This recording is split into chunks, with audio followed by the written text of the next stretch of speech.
এই ছোট লোক, ফকিরের বাচ্চা, তুই আমার রুমে ঢুকলি কেন? না মানে আপনাকে আন্টি নাস্তা খাওয়ার জন্য ডাকছে। তোকে আমি বলছি না আমার সামনে না আসতে? তারপরেও কেন বারবার আমার সামনে আসিস? আপনি কেন আমাকে এত অপমান করেন? আপনি যা বলেন আমি তো তাই করি। এই কথা বলার সাথে সাথে ঠাস করে নীলা ম্যাডাম আমার গালে একটা চড় মারল। আমি গালে হাত দিয়ে দাঁড়িয়ে আছি। তোর সাহস দেখে আমি অবাক হচ্ছি, তুই আমার কথার উপর কথা বলিস? এই কথা বলেই রাগে হন হন করে নিচে চলে গেল। আসুন এবার আমার পরিচয় দিয়ে দেই। এতক্ষণ যার সাথে কথা বললাম সে হলো বড়লোক বাবার একমাত্র মেয়ে। ওর বাবা এদেশের টপ বিজনেসম্যানদের মধ্যে একজন। সেই কারণে ওর এত অহংকার। নীলা ম্যাম এবার ইন্টার দ্বিতীয় বর্ষে পড়ে। সত্যি নীলা ম্যাম যতটা অহংকারী, আঙ্কেল আন্টি ঠিক তার বিপরীত। তাদের মাঝে কোনো অহংকার নেই, তারা আমাকে অনেক ভালোবাসে। ছোটবেলা থেকে এতিমখানায় বড় হয়েছি। এতিমখানায় থাকতে কয়েকটা টিউশনি করাতাম, সেগুলো দিয়েই পড়ালেখার খরচ চালাতাম। তারপর এসএসসি পাশ করে যখন কলেজে ভর্তি হলাম, তখন এতিমখানার মালিক আমার হাতে কিছু টাকা দিয়ে বলল তারা নাকি আমাকে আর এখানে রাখতে পারবে না। সেদিনই এতিমখানা থেকে আমার যাবতীয় জিনিসপত্র নিয়ে বেরিয়ে পড়লাম অজানা উদ্দেশ্যে। রাস্তা দিয়ে হাঁটছি আর ভাবতে লাগলাম কোথায় থাকবো, কি করব। এই পৃথিবীতে তো আমার আপন বলতে কেউ নেই। এসব কথা ভেবে আনমনে হাঁটছিলাম। হঠাৎ কিছু দূর যেতেই দেখলাম একটা লোক রাস্তায় অজ্ঞান হয়ে পড়ে আছে। আমি দৌড়ে তার কাছে গেলাম। লোকটার কাছেই যেতেই দেখলাম অজ্ঞান হয়ে পড়ে আছে। তারপর আমি তাকে তুলে পাশের একটা হাসপাতালে নিয়ে গেলাম। হাসপাতালে নেওয়ার কিছুক্ষণ পরেই লোকটার জ্ঞান ফিরে আসে। তারপর আমি আমার সবকিছু আঙ্কেলকে বললাম। তারপর উনি আমাকে ওনার বাড়িতে নিয়ে গেলেন। এভাবে আঙ্কেলের সাথে পরিচয়। বর্তমানে আসা যাক। এদিকে নিচ থেকে আমার ডাক আসলো, মানে আন্টি আমাকে নাস্তা করার জন্য ডাকছে। নাস্তার টেবিলে যেতেই নীলা ম্যাম আমাকে দেখে দাঁড়িয়ে পড়ল। কি রে মা, তোর আবার কি হলো? বাবা, তোমাকে আমি কতবার বলবো এই ছোট লোকটার সাথে আমি এক টেবিলে বসে খেতে পারবো না? আচ্ছা, তুই সবসময় ওর সাথে এমন ব্যবহার কেন করিস? ও তো আমাদের মতো একটা মানুষ, ওর কি কষ্ট হয় না? ছোট লোকের আবার কষ্টও হয়? আমাকে উদ্দেশ্য করে বলল, তুই এখনো দাঁড়িয়ে আছিস? যা, নাস্তা নিয়ে তো রুমে চলে যা। তারপর আমি নাস্তা নিয়ে আমার রুমে চলে আসলাম। তারপর ভাবতে লাগলাম একটা মেয়ে এত অহংকারী হয় কিভাবে। নীলা ম্যাম কিন্তু দেখতে অনেক সুন্দর, কলেজের সব ছেলের ক্রাশ, কিন্তু কারোর সাথে প্রেম করে না। কথায় আছে সুন্দরী মেয়েরা একটু বেশি অহংকারী হয়, এক্ষেত্রেও ঠিক তাই হলো। আপনারা তো দেখলেন কেমন অহংকারী। নাস্তা শেষ করে কলেজে যাওয়ার জন্য গাড়ি নিয়ে নিচে দাঁড়িয়ে আছি। নীলা ম্যাম গাড়ির কাছে আসতেই ঠাস করে আমার গাড়ি দুটো চড় বসিয়ে দিল। তারপর বলতে লাগলো, কুত্তার বাচ্চা, তোকে আমি কতদিন বলবো যে আমি যখন গাড়ির কাছে আসবো তখন গাড়ির দরজা খুলে দিতি? আমার মুখ দিয়ে কোনো কথা বের হচ্ছে না, গালে হাত দিয়ে দাঁড়িয়ে আছে মাথা নিচু করে।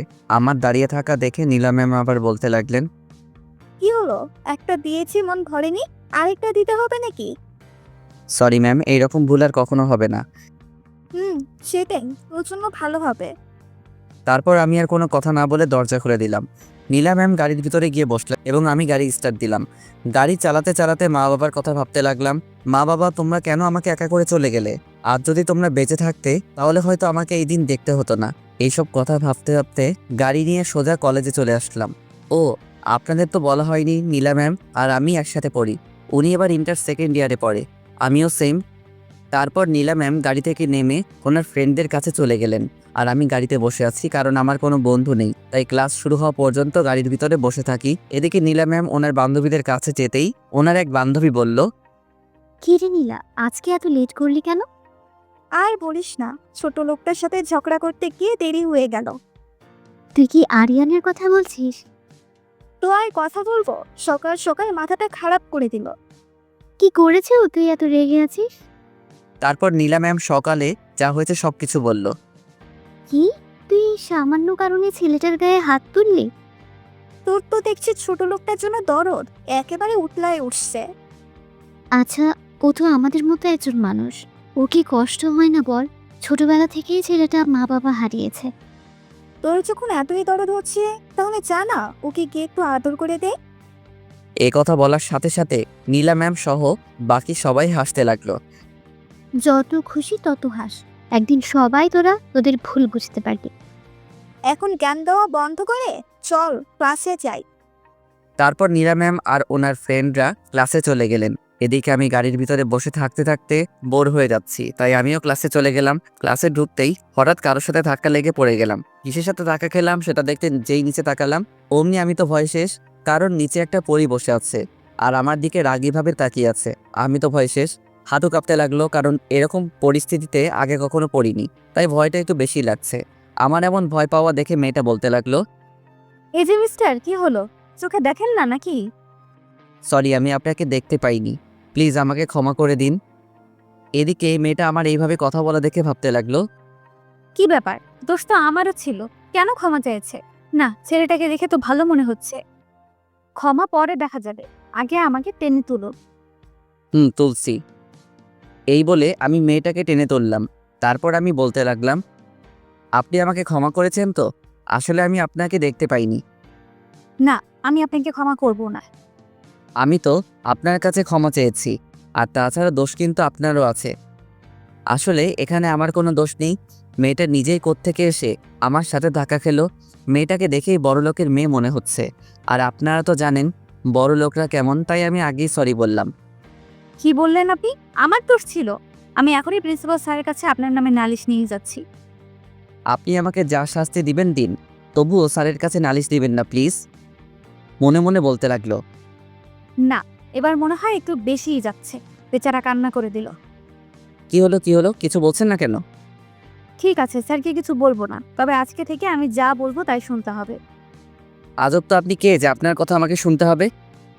ওকে, আমার কথা না শুনলেও একটু পর প্রিন্সিপাল এসে যা বলবে তা কি না শুনতে পারবেন? মেয়েটার কথা বলার দেখেই আমি বুঝে গেলাম ও কি বলতে চাইছে, তাই আমি আর কোনো কথা না বলেই হ্যাঁ বলে দিলাম। না, আপনি যা বলবেন আমি তাই শুনবো। ওকে, ঠিক আছে। এখন বলুন আমাকে কি করতে হবে? বেশি কিছু না, এখন আপাতত আমার সাথে বন্ধুত্ব করতে হবে। এই আপনার মতলবটা কি বলেন তো? আমি তো আপনাকে বন্ধু হতে বললাম, এতে মতলবের কি আছে? না মানে আমি মনে করছিলাম আপনি আমাকে শাস্তি দিবেন তাই, আর তাছাড়া এখন পর্যন্ত আমার সাথে কোনো ছেলেই বন্ধুত্ব করলো না, আর আপনি তো মেয়ে। কে আপনার সাথে বন্ধুত্ব করলো কি করলো না, আমার তাতে কিছু যায় আসে না। এখন বলুন আমার সাথে বন্ধুত্ব করবেন কি না। আমি ভাবতে লাগলাম কলেজে আসলো তো সারাক্ষণ একাই থাকি, তার চেয়ে বরং এর সাথে বন্ধুত্ব করলে মন্দ হয় না। আচ্ছা ঠিক আছে, আমি রাজি। ওকে, তাহলে আজ থেকে আমরা একে অপরকে তুই করে বলতো। তারপর ওর সাথে পরিচয় হয়ে নিলাম। ওর নাম হচ্ছে তাবাসসুম তিশা। এখানে ওর নানুবাড়িতে থেকেই লেখাপড়া। ওর বাবা একজন বড় ব্যবসায়ী। ওর সাথে পরিচয় হতে হতে ক্লাসে স্যার চলে আসলো। তারপর ও ওর জায়গায় চলে গেল আর আমি আমার জায়গায়। এইভাবে প্রত্যেকটা ক্লাস শেষ করলাম। তারপর ক্লাস শেষ করে যেই বের হতে লাগলাম, অমনি পেছন থেকে কেউ একজন ডাকলো। সে আর কেউ নয়, নীলা ম্যাম। আমার কাছে এসে বলতে লাগলো, এই শোন, আমার জুতোগুলো ময়লা হয়ে গেছে, এক্ষুনি গিয়ে পালিশ করে নিয়ে আয় যা। এখন তো আপনি বাড়িতে যাবেন, তাহলে জুতা পালিশ করার কি দরকার? এ কথা বলার সাথে সাথে নীলা ম্যাম আমার গালে একটা ঠাস করে বসিয়ে দিলেন আর রেগে বলতে লাগলেন, তোর সাহস দেখে আমি অবাক হচ্ছি, তুই আমার কথার উপর কথা বলছিস। এই কথা বলে নীলা ম্যাম জুতাগুলো আমার গায়ের উপর ছুঁড়ে মারলেন। এই নে, তোর হাতে 5 মিনিট সময় আছে, এর মধ্যে তুই জুতোগুলো পালিশ করে নিয়ে আসবি। তারপর আমি আর কোনো কথা না বলে জুতাগুলো পালিশ করতে নিয়ে গেলাম। জুতা পালিশ করে যেই নীলা ম্যামের কাছে গেলাম, কলেজে গিয়ে দেখি নীলা ম্যাম কোথাও নেই, গাড়িটাও নেই। তার মানে উনি বাড়ি চলে গেছেন। এসব ভাবতে ভাবতে হঠাৎ আমার ফোনটা বেজে উঠলো। ফোনটা হাতে নিয়ে দেখি নীলা ম্যাম কল দিয়েছেন। তারপর কল রিসিভ করতেই উনি বলতে লাগলেন, ওই, তুই এখন কোথায় আছিস? ম্যাম আমি তো কলেজে, আপনি কোথায়? দেখতে পাচ্ছি না যে। শোন, আমি বাড়ি চলে আসছি, তুইও বাড়ি চলে আয়। তার মানে উনি এসব অপমান করার জন্য করলেন। এখন যদি আমি ওনার সাথে সাথে কথা কাটাকাটি করি তাহলে বাড়ি গেলে নিশ্চিত আমার কপালে দুঃখ আছে। তাই আমি একটু শান্তভাবে বললাম, আমি আসছি। তারপর কল কেটে দিলেন। আজ আমি এতিম বলে উনি আমার সাথে যা খুশি তাই করছেন। কেন, এতিমরা কি মানুষ না? আমাদের কি কষ্ট হয় না? এসব ভাবতে ভাবতে দু চোখ পানিতে পড়ে গেল। হঠাৎই কেউ একজন আমার সামনে একটা টিস্যু ধরলো। আমি কোনো দিকে না তাকিয়ে টিস্যুটা হাতে নিয়ে চোখের পানিগুলো মুছলাম। চোখ মুছে যেই সামনে তাকাতেই দেখি তিশা দাঁড়িয়ে আছে। আমাকে বলতে লাগলো, কি জনাব, কান্না করছিলেন কেন? কই কান্না করছি, চোখে কি যেন একটা পড়লো। তুই কি ভেবেছিস আমি কিছু দেখিনি? দেখলে আবার জিজ্ঞেস করছিস কেন? আচ্ছা, ওকে তোর সাথে সবসময় এরকম ব্যবহার করে? সুযোগ পেলে অপমান করে, আজ তো দেখলি। ও তো ওর সাথে এমন করে, তুই কিছু বলতে পারিস না? তুই আমার ব্যাপারে সব জানিস। ওরা যদি না থাকতো তাহলে আমার কি হতো? হয়তো রাস্তায় পড়ে মরে থাকতাম। তুই এত ভালো কেন রে? আচ্ছা, আমি যে ভালো তা কিভাবে বুঝলি? খারাপও তো হতে পারি। সকালে যেটা হলো সেটাতে তোর কোনো দোষ ছিল না, তারপরও তুই দোষ স্বীকার করলি। তখনই আমি বুঝে গেছি তুই কেমন। আচ্ছা, এসব কথা থাক, এবার আমাকে বাড়ি যেতে হবে। আচ্ছা যা, যাওয়ার আগে তোর মোবাইল নাম্বারটা দিয়ে যা। আচ্ছা, ইনে ধর 018905224। তারপর ওকে বিদায় দিয়ে বাড়িতে চলে আসলাম। বাড়িতে এসে জুতাগুলো নিয়ে নীলা ম্যামের রুমে গেলাম। দরজার সামনে এসে বললাম, ম্যাম আসবো? বল, কেন এসেছিস? ম্যাম, আপনার জুতাগুলো নিয়ে এসেছি। তুই কি করে ভাবলি জুতোগুলো আমি পায়ে দিব? কেন ম্যাম, এগুলো তো আমি ঠিকভাবে পালিশ করে এনেছি। চুপ, জুতোগুলোতে তোর মতো ছোট লোকের হাতের স্পর্শ লেগেছে। এখন এগুলো নিয়ে এখান থেকে চলে যা। আচ্ছা ম্যাম, একটা কথা বলবো। কি বলবি তাড়াতাড়ি বল। আপনি আমাকে কেন এত অপমান করেন? আমি তো আপনার কোনো ক্ষতি করিনি। আপনি যা বলেন আমি তাই করি, তবু কেন এমন করেন? তোর এই প্রশ্নের উত্তর আমি দিতে পারবো না। শুধু এটা জেনে রাখ, তোকে দেখলেই আমার গান ঘিন ঘিন করে। আর কয়টা দিন আমাকে সহ্য করুন, তারপর চিরদিনের জন্য এই বাড়ি ছেড়ে চলে যাব। সেটাই তোর জন্য ভালো হবে। তারপর আমি আর কোনো কথা না বলে নিজের রুমে চলে আসলাম। তারপর ফ্রেশ হয়ে বিছানায় শুয়ে পড়লাম। হঠাৎই ফোনটা বেজে উঠলো। হাতে নিয়ে দেখি আননোন নাম্বার। এই কলটা না ধরে কেটে দিলাম। আমি আবার আননোন নাম্বার থেকে কল আসলে তেমন কথা বলি না, তাই কেটে দিলাম। এভাবে পরপর আরও দুবার কল দিল, দুবারই কেটে দিলাম। তৃতীয়বার কল আসায় চিন্তায় পড়ে গেলাম, কে হতে পারে যে আমাকে এতবার ফোন দিচ্ছে। না, দেখতে হবে। তারপর ফোনটা রিসিভ করলাম। রিসিভ করতে উপাস থেকে যা বলল, ওই কুত্তা হনুমান, নাকবোচা বানর, গন্ডার, শিয়াল, হাতি। এই ভদ্রভাবে কথা বলুন। আর এইসব কী ভাষা ব্যবহার করছেন? চুপ কর কুত্তা। আপনি আবারও তুই তোকারি করছেন। আপনার পরিচয় দিন, না হলে আমি ফোন রাখছি। এই ফোন রাখবি না, আমি তিশা বলছি। ও তুই, আগে বলবি তো। চুপ কর কুত্তা। তোকে এতগুলো কল দিলাম, ধরিসনি কেন? সরি রে, আমি আসলে বুঝতে পারিনি এটা তুই ছিলি। এবার বল, কেন ফোন দিয়েছিস? এমনি তোর সাথে কথা বলতে ইচ্ছে করছিল তাই। এমনি কেউ ফোন দেয় নাকি? দরকার থাকলে বল। তোকে ফোন দিতে কি আবার কারণ লাগবে নাকি? অবশ্যই কারণ লাগবে। ও, বুঝতে পারছি। তার মানে তুই এখনো আমাকে বন্ধু ভাবতে পারিসনি।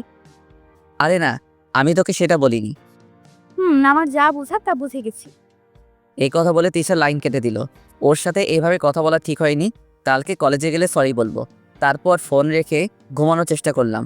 বিকেলবেলা কারো ডাকে ঘুমটা ভাঙলো। তাকিয়ে দেখে আন্টি আমাকে ডাকছে। তারপর আমি উঠে বসলাম। আন্টি, কিছু বলবেন? তুই কি ঘুমাচ্ছিলি? না, ওই চোখটা একটু লেগেছিল। তাহলে তো আমি তোর ঘুমে ডিস্টার্ব করলাম। আন্টি বলুন, কি লাগবে? তারপর উনি আমার হাতে একটা লম্বা বাজারের লিস্ট ধরিয়ে দিলেন বাজার করে আনার জন্য। মনে হয় আজকে বাড়িতে কেউ আসবে। আমি আন্টিকে জিজ্ঞেস করলাম, আন্টি আজকে কি বাসায় মেহমান আসবে? নীলা বলল ওর বান্ধবীরা আসবে। এখন যা, গিয়ে তাড়াতাড়ি বাজার করে আন। আচ্ছা।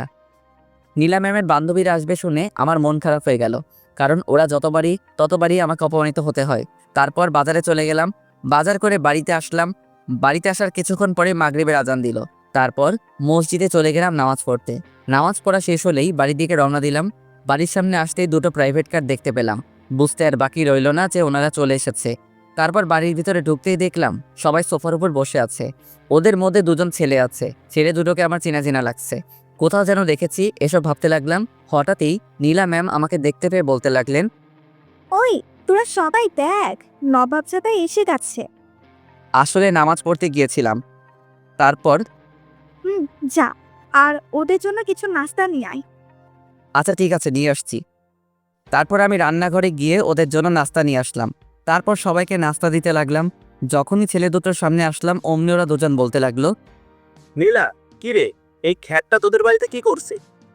আর বলিস না, বাবা কি দেখেছে ওর মতো একটা খ্যাত এই বাড়িতে নিয়ে আসলো, সেটাই বুঝতে পারছি না। ছেলেটা আবার বলতে লাগলো। নিশ্চয়ই ওর কোনো মতলব আছে তাই। এইভাবে আরও নানাভাবে সবাই আমাকে অপমান করতে লাগলো। হঠাৎই কেউ একজন বলতে লাগলো। তাকিয়ে দেখি নীলা ম্যামের বান্ধবী জয়া। এই তোরা সবাই কি শুরু করলি? যে একটু সুযোগ পেলি অমনি সবাই মিলে ছেলেটাকে অপমান করা শুরু করলি। কি রে, তোর আবার কি হলো? কিছুদিন ধরে দেখছি তুই ওর হয়ে একটু বেশিই কথা বলছিস। আমি ওর হয়ে কোনো কথা বলছি না, শুধু তোদের ভুলটা ধরিয়ে দিচ্ছি। ও আচ্ছা, এখন কি আমাকে তোর কাছে ঠিক ভুল শিখতে হবে নাকি? হ্যাঁ, অবশ্যই শিখতে হবে, কারণ তোর মাঝে অহংকারী মনোভাবটা একটু বেশি আছে। তুই কিন্তু এবার একটু বেশি বলছিস। উচিত কথা বললাম তো, তাই। দেখ, তুই যদি আজকে আমার ফ্রেন্ড না হয়ে অন্য কেউ হতি, তাহলে আমি তোর সাথে কি যে করতাম। তুই কি করবি আমার জানা আছে, পারবি শুধু কথায় কথায় মানুষকে অপমান করবে। এদিকে আমি দর্শকের মতো দাঁড়িয়ে ওদের দুজনের ঝগড়া দেখছি। মনে হচ্ছে যেন আমি টিভিতে কোনো সিরিয়াল দেখছি। আমি ভাবতে লাগলাম জয়ের হঠাৎ আবার কি হলো। কিছুদিন আগেও তো আমাকে অপমান করার জন্য সারাক্ষণ আমার পিছনে পড়ে থাকতো, আর এখন সেই কিনা আমার হয়ে প্রতিবাদ করছে।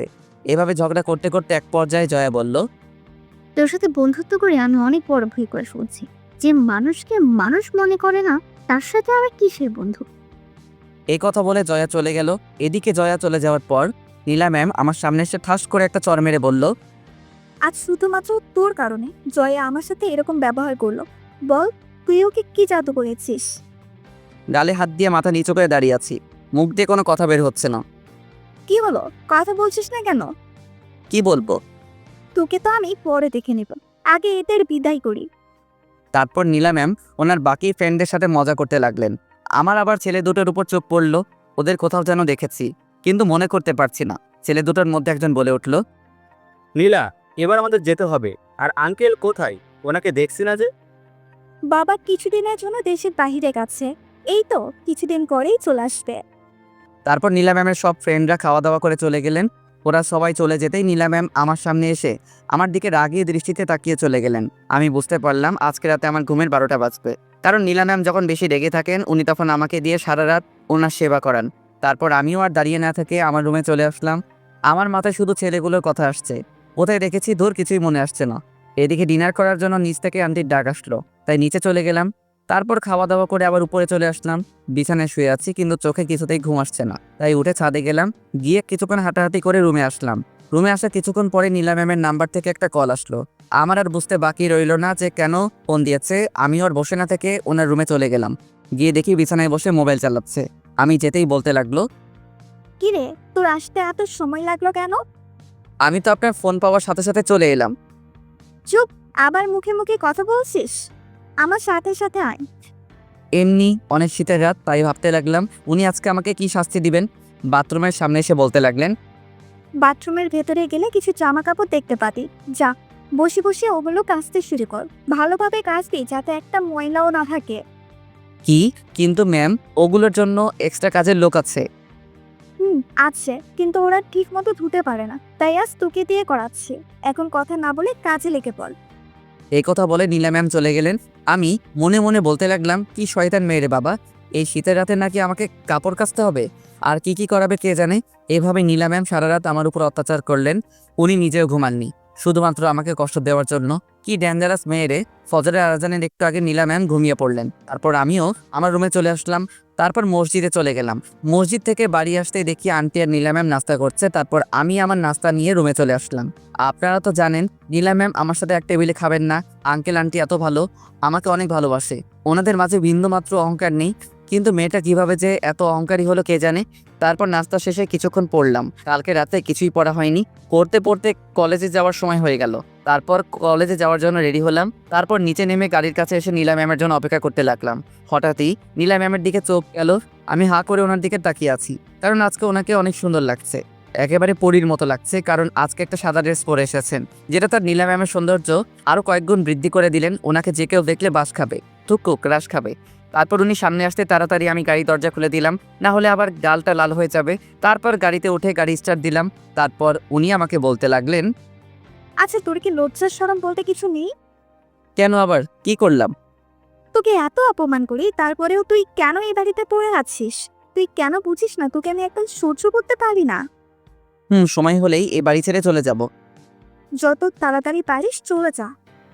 আমি ভাবছি ফাইনাল পরীক্ষাটা দিয়েই এখান থেকে চলে যাব। পরীক্ষার আর মাত্র 2 মাস বাকি। এই 2 মাস না হয় একটু কষ্ট করেই থেকে যাই। কলেজের সামনে এসে গাড়ি থামালাম। তারপর উনি গাড়ি থেকে নেমে গেলেন। ওই শোন, এখন থেকে কলেজে আসলে তুই তোর মতো থাকবি, আমি আমার মতো থাকবো। কিন্তু আঙ্কেল তো বলল সারাক্ষণ আপনার সাথে থাকতে। আমি যা বলছি তাই করতি, আর আমার কোনো কিছু দরকার হলে তোকে ডেকে নিব। আচ্ছা ঠিক আছে। তারপর নীলা ম্যাম চলে গেলেন। উনি চলে যাওয়ার পরেই আমি ক্যাম্পাসে একটা গাছের নিচে বসে বসে মোবাইল চালাতে হঠাৎই কেউ একজন পিছন থেকে এসে আমার মাথার চুলগুলো ধরে জোরে জোরে টানতে লাগলো। পিছন ফিরে তাকাতেই দেখি তিশা হিংস্র বাঘিনীর মতো আমার দিকে তাকিয়ে আছে। ওকে এভাবে তাকিয়ে থাকতে দেখে আমার ভয় হলো। ওই কি করছিস কি? ছাড় বলছি, লাগছে কিন্তু। চুপ কর কুত্তা, তুই আমার সাথে কোনো কথা বলবি না। আচ্ছা ঠিক আছে, আমি আর তোর সাথে কোনো কথা বলবো না। একথা বলার সাথে সাথে তিশা আমার সাথের কলার ধরে রাগী দৃষ্টিতে তাকিয়ে বলল, কি বললি? তুই আর আমার সাথে কথা বলবি না? কি করছিস কি? কলার থেকে হাত সরা। দেখ সবাই কিভাবে তাকিয়ে আছে। আর তাছাড়া তুই তো বললি আমি যেন তোর সাথে কথা না বলি।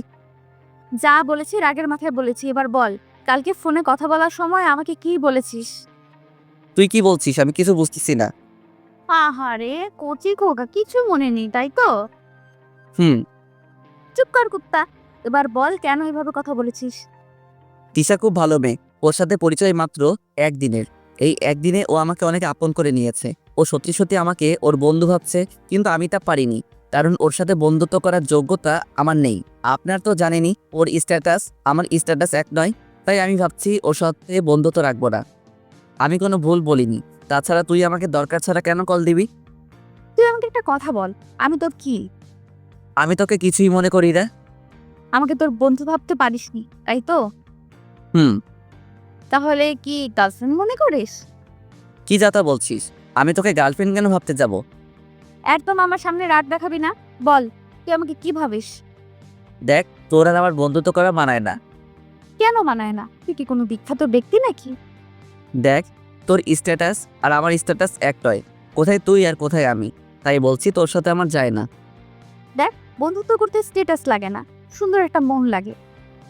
জানি বন্ধুত্ব করতে সুন্দর একটা মন লাগে, যেটা তোর আছে। আছে বলে তুই আমার মতো একটা ছেলের সাথে বন্ধুত্ব করতে চাচ্ছিস। আমার পিছনে পড়ে না থেকে এই কলেজে আরো অনেক সুন্দর সুন্দর ছেলে আছে যারা তোর যোগ্য। এতক্ষণ পর্যন্ত তুই অনেক কথা বলেছিস, আর না তুই কি ভুলে যাচ্ছিস প্রথম দিন আমাকে কি বলেছিস? আমি যা বলবো তুই নাকি তাই করবি। বলেছি, কিন্তু সেটা তাহলে এখন কি হলো? আমি তো তোর সাথে বন্ধুত্ব করতে চাচ্ছি।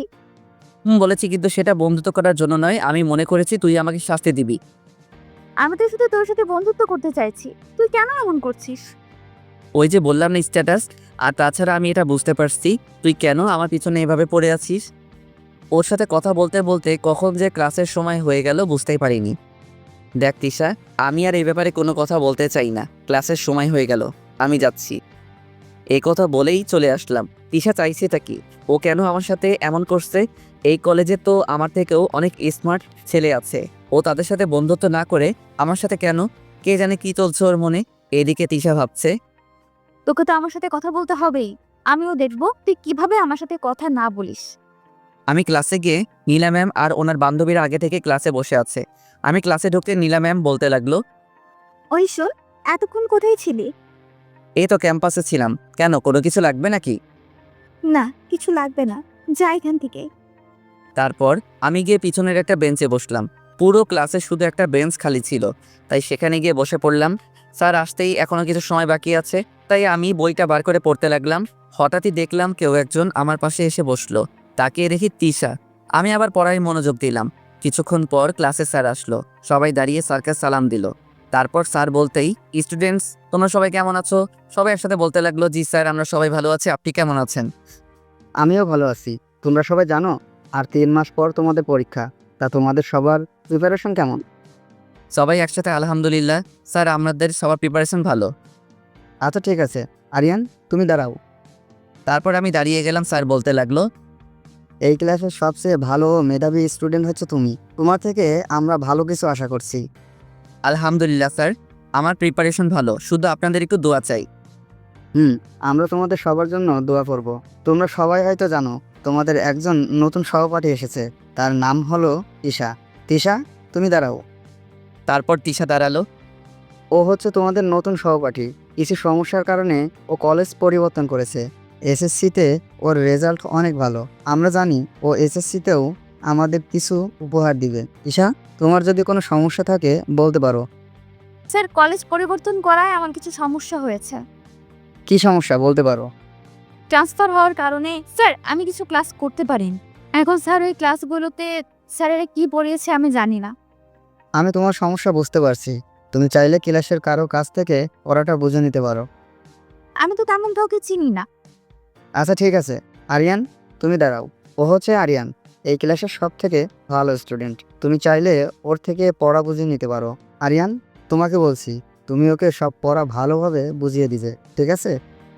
মনে মনে ভাবতে লাগলাম, যতই ওর দূরে থাকার চেষ্টা করছি ও তো দেখছে আরও আমার কাছে আসছে। আচ্ছা ঠিক আছে। তারপর স্যার ক্লাস করে চলে গেলেন। তিশা দেখে আমার দিকে তাকিয়ে হাসছে। কি হলো, এখানে হাসির কি আছে?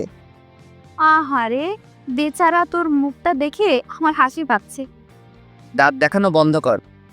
এই যে মহাশয়, এখন বেশি কথা না বলে আমাকে পড়াটা বুঝিয়ে দাও দেখি। আমি স্যার নই যে তোকে পড়া বোঝাবো। স্যারকে বলিস বুঝিয়ে দিবে।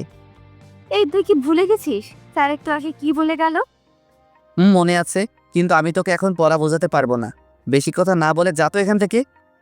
না, তোকে এখনই বুঝিয়ে দিতে হবে। তিশা দেখ, এখন আমার ভালো লাগছে না। ওকে, তাহলে আমি যাচ্ছি স্যারের কাছে। এ কথা বলে তিশা উঠে দাঁড়ালো। আমি ভাবতে লাগলাম, এখন যদি ওকে পড়াটা না বুঝিয়ে দেই তাহলে তো স্যারের কথা অমান্য করা হবে। না, তা আমি কিছুতেই করতে পারি না। এদিকে আমাকে এভাবে ভাবতে দেখে তিশা বলতে লাগলো, কি যাবো নাকি স্যারের কাছে? না যাওয়ার দরকার নেই, বস এখানে। তারপর ওকে পড়া বুঝিয়ে দিতে লাগলাম। আমি খাতার দিকে তাকিয়ে ওকে পড়া বোঝাচ্ছিলাম। পড়া বোঝানো শেষ করে যেই ওর দিকে তাকালাম, দেখলাম ও হা করে আমার দিকে তাকিয়ে আছে। ওই কি হলো বুঝেছিস?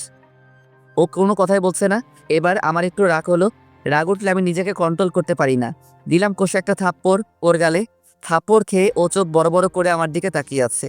তারপর গালে হাত দিয়ে বলতে লাগলো, কুত্তা, তুই আমাকে থাপ্পড় মারলি? মেরেছি, বেশ করেছি। তোকে সেই কখন থেকে ডাকছি, কিন্তু তোর কোনো সাড়া নেই। তাই বলে তুই আমাকে থাপ্পড় মারবি? আমি এখনই স্যারকে বলে দিব। ও যখন গালে হাত দিয়ে কথাগুলো বলছিল না, তখন ওকে দেখতে একদম বাচ্চাদের মতো লাগছিল। দুহাত দিয়ে গাল দুটো টেনে দিতে ইচ্ছে করছিল। ওর এই অবস্থা দেখে মুহূর্তেই আমার সব রাগ উধাও হয়ে গেল। আমার হাসিও পাচ্ছে। আমি জোরে জোরে হাসতে লাগলাম। একে তো আমাকে থাপ্পড় মারলি, তারপর আবার হাসছিসও। আমার তো এমনি হাসি পাচ্ছে। দাঁড়া, স্যার আসুক, তাহলে আমি সব বলে দিব। হঠাৎই কেউ একজন এসে আমার সামনে দাঁড়ালো। আমি মাথা তুলে দেখি নীলা ম্যাম রাগী দৃষ্টিতে আমার দিকে তাকিয়ে আছে। তোকে একটা মেয়ের গায়ে হাত তোলার অধিকার কে দিল বল? ম্যাম আমি তো। চুপ কর, তোদের মতো ছেলেদের না আমরা ভালো করে চিনি। এই কথা বলে ঠাস করে আমার গালে একটা চড় বসিয়ে দিল। তারপর বলতে লাগলো, তুই এক্ষুনি ওর কাছে হাত জোর করে ক্ষমা চাইবি। তারপর দিশা বলতে লাগলো, এই দাঁড়া, তোকে ক্ষমা চাইতে হবে না। ক্ষমা চাইবে না মানে? 100 বার ও ক্ষমা চাইবে। আপনি কে যে আপনাকে এখানে কি আসতে বলেছে? আর ও আমাকে থাপ্পড় মেরেছে, আপনাকে নয়। এখন জানতো এখান থেকে। আমি শুধু ওদের কথা শুনছি আর গালে হাত দিয়ে দাঁড়িয়ে আছি। আমি তোর কাছে পিছের করছিলাম, আর তুমি কিনা আমাকেই। যে মেয়ে অকারণে একটা ছেলের গায়ে হাত তুলে তাকে সবসময় অপমান করে, কে বিচার করবে? এ কথা বলে তিশা হাসতে লাগলো। তুমি কিন্তু এবার একটু বেশি বলছো। কি হলো, এখনো দাঁড়িয়ে আছেন কেন? চলে যান বলছি। তারপর নীলা ম্যাম রাগে হনহন করতে করতে চলে গেল। তিশা আমাকে বলতে লাগলো, তো খুব লেগেছে তাই না? আরে না, এরকম চড় থাপ্পড় কত খেয়েছি। তার আগে তুই আমাকে ক্ষমা করে দে। ক্ষমা কি জন্য? ওই যে তোকে চড় মারলা সেই জন্য। ওই, আমাকে তোকে একবারও ক্ষমা চাইতে বলেছি? তুই মুখে বলছিসটা, কিন্তু মনে মনে ঠিকই চাইছিস।